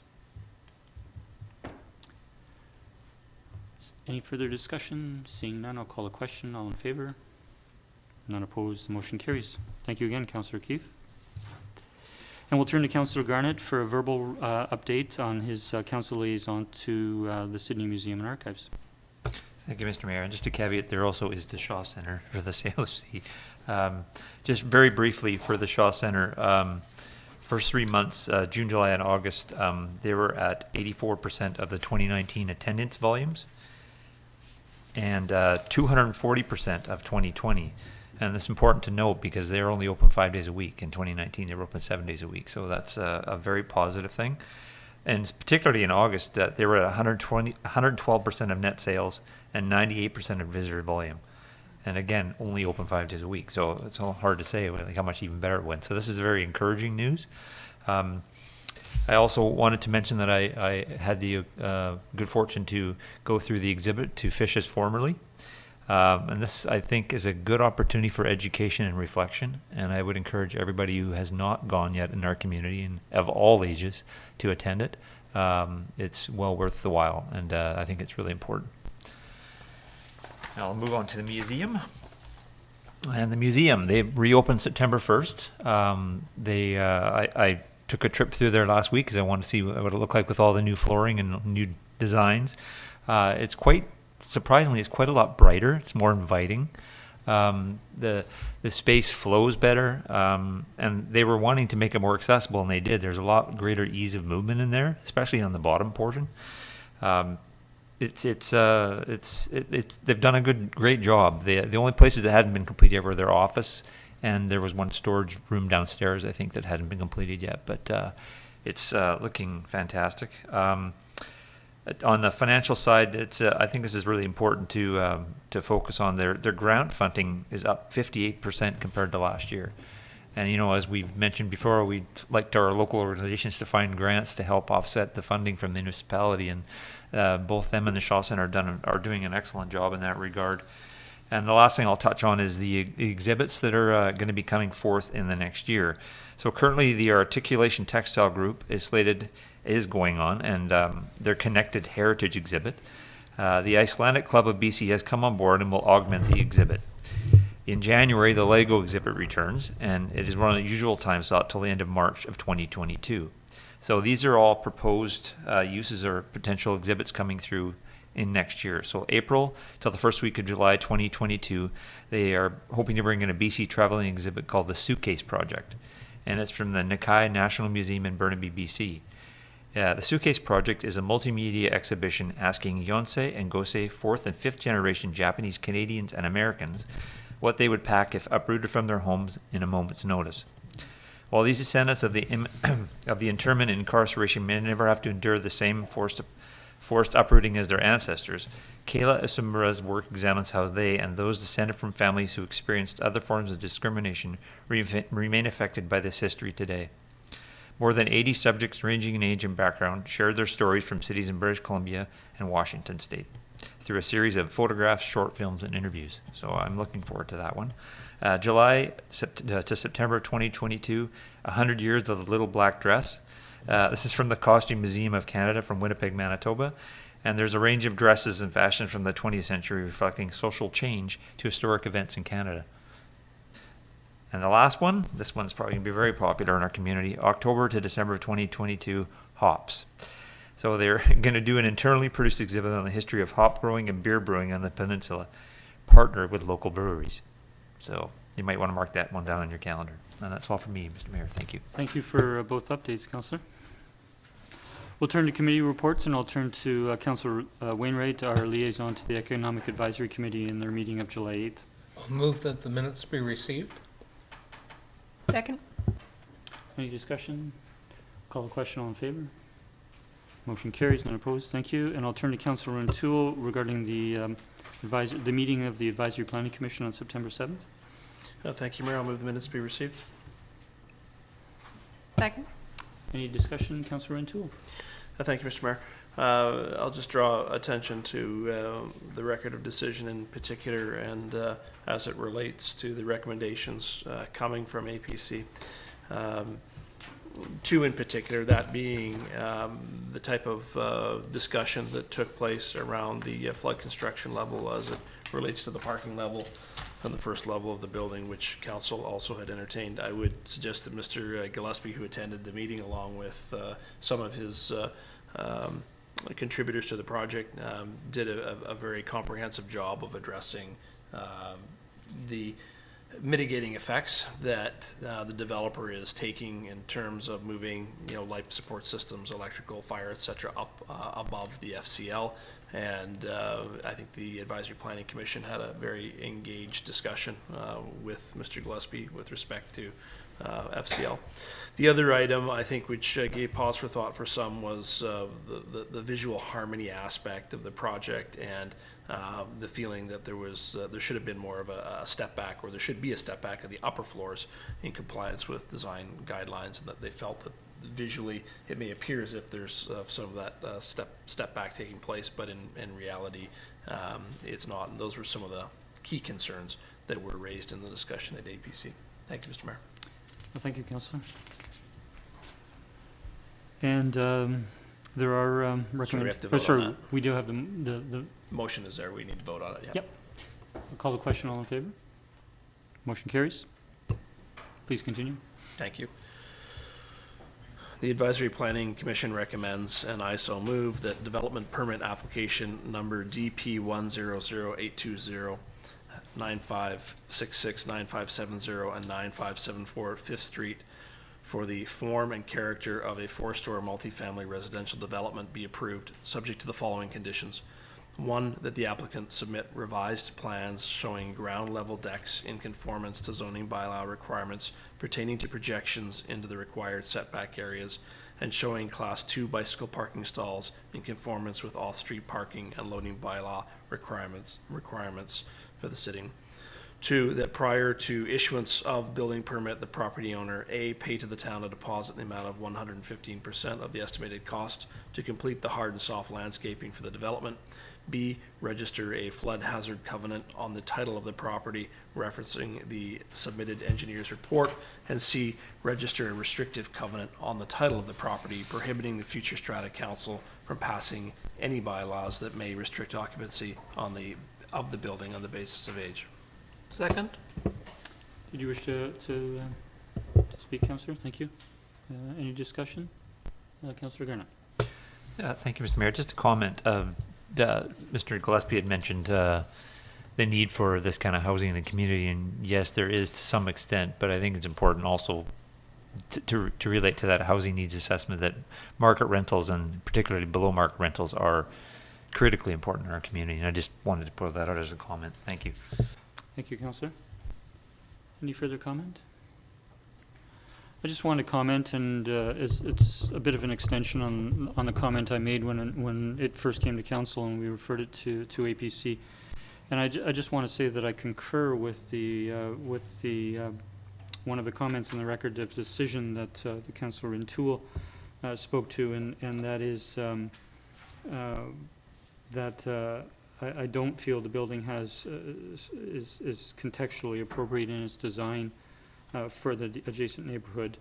Could have better visual harmony. Should step back. There should be more step back on the upper floors in compliance with design guidelines, and it could be more aesthetically pleasing, which I spoke to specifically with regards to the very west elevation. I appreciate Mr. Gillespie did speak to some of those this evening, but I think the significance of this development across these 3 properties in the adjacent single-family resident neighborhood is important.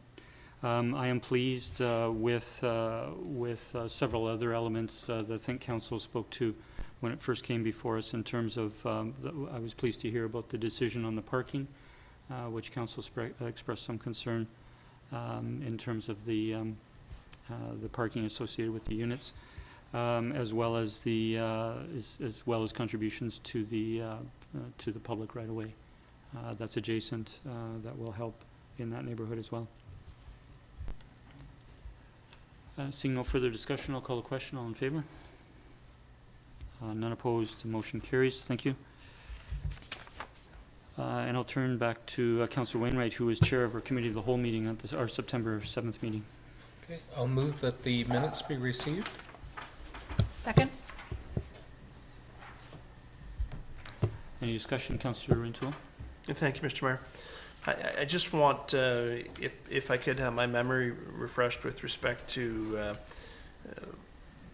the segment that Councillor Wainwright introduced at the start of our detailed discussion around the OCP review. And my recollection is that staff had indicated that throughout the recommendations council was making and the referrals that we had suggested here to APC and of course back to the OCP work group was that the interpretation from staff was that this was a fairly concrete draft that we were dealing with, and that we had instructed staff to go ahead and start formulating the official draft OCP. I just want to make sure, because it's not clearly identified in here, but my perspective and my expectation is that if we're referring throughout the recommendations to APC and we're referring back to the work group itself, that indeed the feedback and comments from those groups will be filtered through council back directly to the OCP as a draft. So I wanted to ensure that my understanding is correct with that, and that it wasn't clear to me at the time. My understanding, and I'll turn to Mr. Humble if he wishes to add, is that with our recommendation that this be referred to the APC, to the public for a 4-week comment period, then into APC, and that the comments from the public and the comments from APC will go to the OCP Review Advisory Committee, and the minutes of that meeting will come back to council, and if there are recommendations, then it would be something that council would consider any comments and recommendations at that time. Mr. Humble? Yeah, that's sort of my understanding as well, Mr. Mayor. Okay, thank you. Good, thank you. Thank you, Councillor. Councillor O'Keefe? Yes, thank you. So, yeah, I was thinking along the same lines. I guess I'm wondering, I understood, I thought that there was some of these particular policy issues that we've now decided that this is what we're going to do. But what you're saying is that it's not necessarily the case, that if we get feedback from the public or from the OCP or the APC, that some of these things may change, even though council resolved that we would do these things. Okay, what we've... Am I understanding that correctly? Well, if I may comment, and then I'll turn to Mr. Humble, Okay. is that we're referring the policy directions in the key directions report. And the key directions report itself, but it contains many policy directions. We spoke to about 5 or 6 in some detail, but those will be referred to the OCP team, if you will, to begin drafting the OCP. But there's elements of that they can be working on while this goes to public for comment, while it goes to APC for comment, and while their comments then go to the advisory committee and come back to. So nothing is set in stone right now. What we're directing is this will go to a draft. We also spoke, and Mr. Newcomb in his presentation spoke well to that the key directions report, and this is important to highlight, even though we spoke to it several times last time, doesn't cover all of the policy direction that will be covered in the draft OCP, and that the draft OCP will come before council likely early in the new year, and that there will be further opportunity for public engagement as we consider that, if that helps. Yeah, okay. Mr. Humble? Yeah, I have nothing to add, Mr. Mayor. Thanks. Okay. Seeing no further discussion, sorry, you made the first recommendation? The motion to receive. Or the motion to receive, I'm sorry. I'll call the question. All in favor? Motion carries. Thank you. Okay. And there are a dozen recommendations, so bear with me, and I'll start off with the first. I'll move that the key directions report and its policy directions be referred for inclusion into the draft OCP as it is developed. Discussion? All those in favor? None opposed, motion carries. Okay, second one, I'll move that staff bring forward a detailed height allowance map in the draft OCP based on the recommendations in the key directions report, i.e. 3 stories along Beacon Avenue East of 5th Street and 4 stories elsewhere in the downtown, with the potential for a 5th story in downtown west where a significant public amenity is proposed. Second. Discussion? All those in favor? None opposed, motion carries. Okay, the next recommendation, I move that a policy supporting ground floor residential uses, i.e. townhouses, in Sydney's downtown be included in the draft OCP, but with limitations on its location and overall extent so as not to become a significant use in the downtown area. Second. Discussion? Councillor O'Keefe? Thank you. I'll oppose this one, just the same reasons I said at committee of the whole. I'm just concerned about preserving our downtown commercial space, and although that says that we would have limitations on its location, I think if we want to grow our economy and our business community downtown, there's going to be limited space to do that. So that's why I'll vote against it. Thank you. Thank you, Councillor. No further discussion. All those in favor? Opposed? We have 1 opposed. The motion carries. Okay, fourth recommendation, I move that expanded opportunities for garden suites, secondary suites, and duplexes be broadly supported in Sydney's single-family residential neighborhoods. Second. Discussion? All those in favor? None opposed. Motion carries. Next one, I move that policy to support the implementation of an all ages and abilities cycling network across Sydney be included in the draft OCP. Second. Discussion? All in favor? Motion carries. Thank you. Councillor Wainwright, did we go over one there? I think it's recommendation 4 to,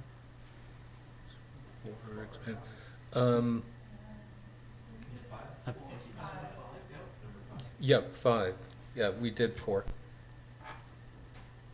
okay, please continue. Okay, so I'll move that staff bring forward the map in the draft OCP referring to townhouse multiplex developments and commercial nodes within Sydney's single-family residential neighborhoods. Second. Discussion? All in favor? None opposed. Motion carries. Okay, number 7, I move that policy to support increased density at a medium scale council see merit in permitting, sorry, that's duplicated. I'll move that policy to support increased density at a medium scale, i.e. 2 to 3 stories adjacent to Mermaid Creek drainage course, and that a more detailed approach to the redevelopment of the affected parcels be included as part of the draft OCP. Second. Discussion? All in favor? Opposed? 1 opposed. Motion carries. Moving on to number 8, I'll move that the key directions report be referred to the Advisory Planning Commission for review and comment. Second. Discussion? All in favor? None opposed. Motion carries. Number 9, I'll move that the town issue a media release regarding the purpose, policy directions, and project context of the key directions report and invite public comment for a 4-week period. Second. Discussion? All in favor? Motion carries. Number 10, I'll move that comments received from the Advisory Planning Commission and the public be referred to the OCP Review Advisory Committee for their review and comment. Second. Discussion? All in favor? None opposed. Motion carries. Number 11, I'll move that the purpose, policy directions, and project context of the key directions report be promoted through social media and the town's website. Second. Discussion? All in favor? None opposed. Motion carries. Okay, and lastly, I'll move that staff be directed to proceed with Phase 3 of the OCP Review and Update project. Second. Discussion? All in favor? None opposed. Motion carries. Thank you, And Councillor that's Wainwright. And we'll turn to Councillor Wainwright again. And we had a second set of minutes come to us for this evening, the EAC minutes from the meeting of August 26th. Councillor Wainwright. I'll move receipt of the minutes of August 26th. Second. Discussion, all in favor? None opposed, motion carries. Thank you. We'll turn to staff reports, and we did move 13A up into after the presentation. So I'll, sorry? Sorry, there is a recommendation in Sorry, I didn't pull the minutes. in 12B. Thank you for flagging that. Yep. Councillor Wainwright? So I will move, excuse me, that, so this is with respect to the RFP for the economic strategy. And I'll move that the RFP be accepted with consideration to feedback given. Second. Discussion? Councillor Wainwright? No? I think it's pretty straightforward. All in favor? None opposed, motion carries. Thank you. We'll now turn to staff reports, and we'll go to item 13B, which is a temporary rent waiver for Washington State Ferries. So we have a report from staff. I'll turn to staff if they wish to introduce. Thank you, Mr. Mayor. So as we know, with the onset of COVID-19 last year, the 2020 ferry season was canceled entirely. And while there was hope that it might be reinstated at some point this year, that's not to be. So because of the loss of revenues on behalf of WSF, as well as the ongoing financial impacts of the pandemic, they have made a formal request to the town for rent relief in the form of waiving this year's lease payment. So with the closure of the marine borders and a lot of factors outside the control of Washington State Ferries, staff are very supportive of this request in that it's a gesture of goodwill and ongoing cooperation between the two parties. And if the rent is waived, the revenue loss for this year will be offset by a corresponding reduction in the transfer to a replacement reserve, and that's where we stick all the revenues as they come in. Even with this 1 year delay in the transfer to reserve, the reserve itself is projected to have sufficient funds to accommodate near-term capital projects. Thank you, Mr. Hissick. Are there any questions? Councillor Garnett. Thank you, Mr. Mayor. Through you to staff, the offset number that we would transfer to the replacement reserve, approximately what would that be? Approximately 175,000. Thank you. Thank you, Councillor Keith. Thank you. A couple questions.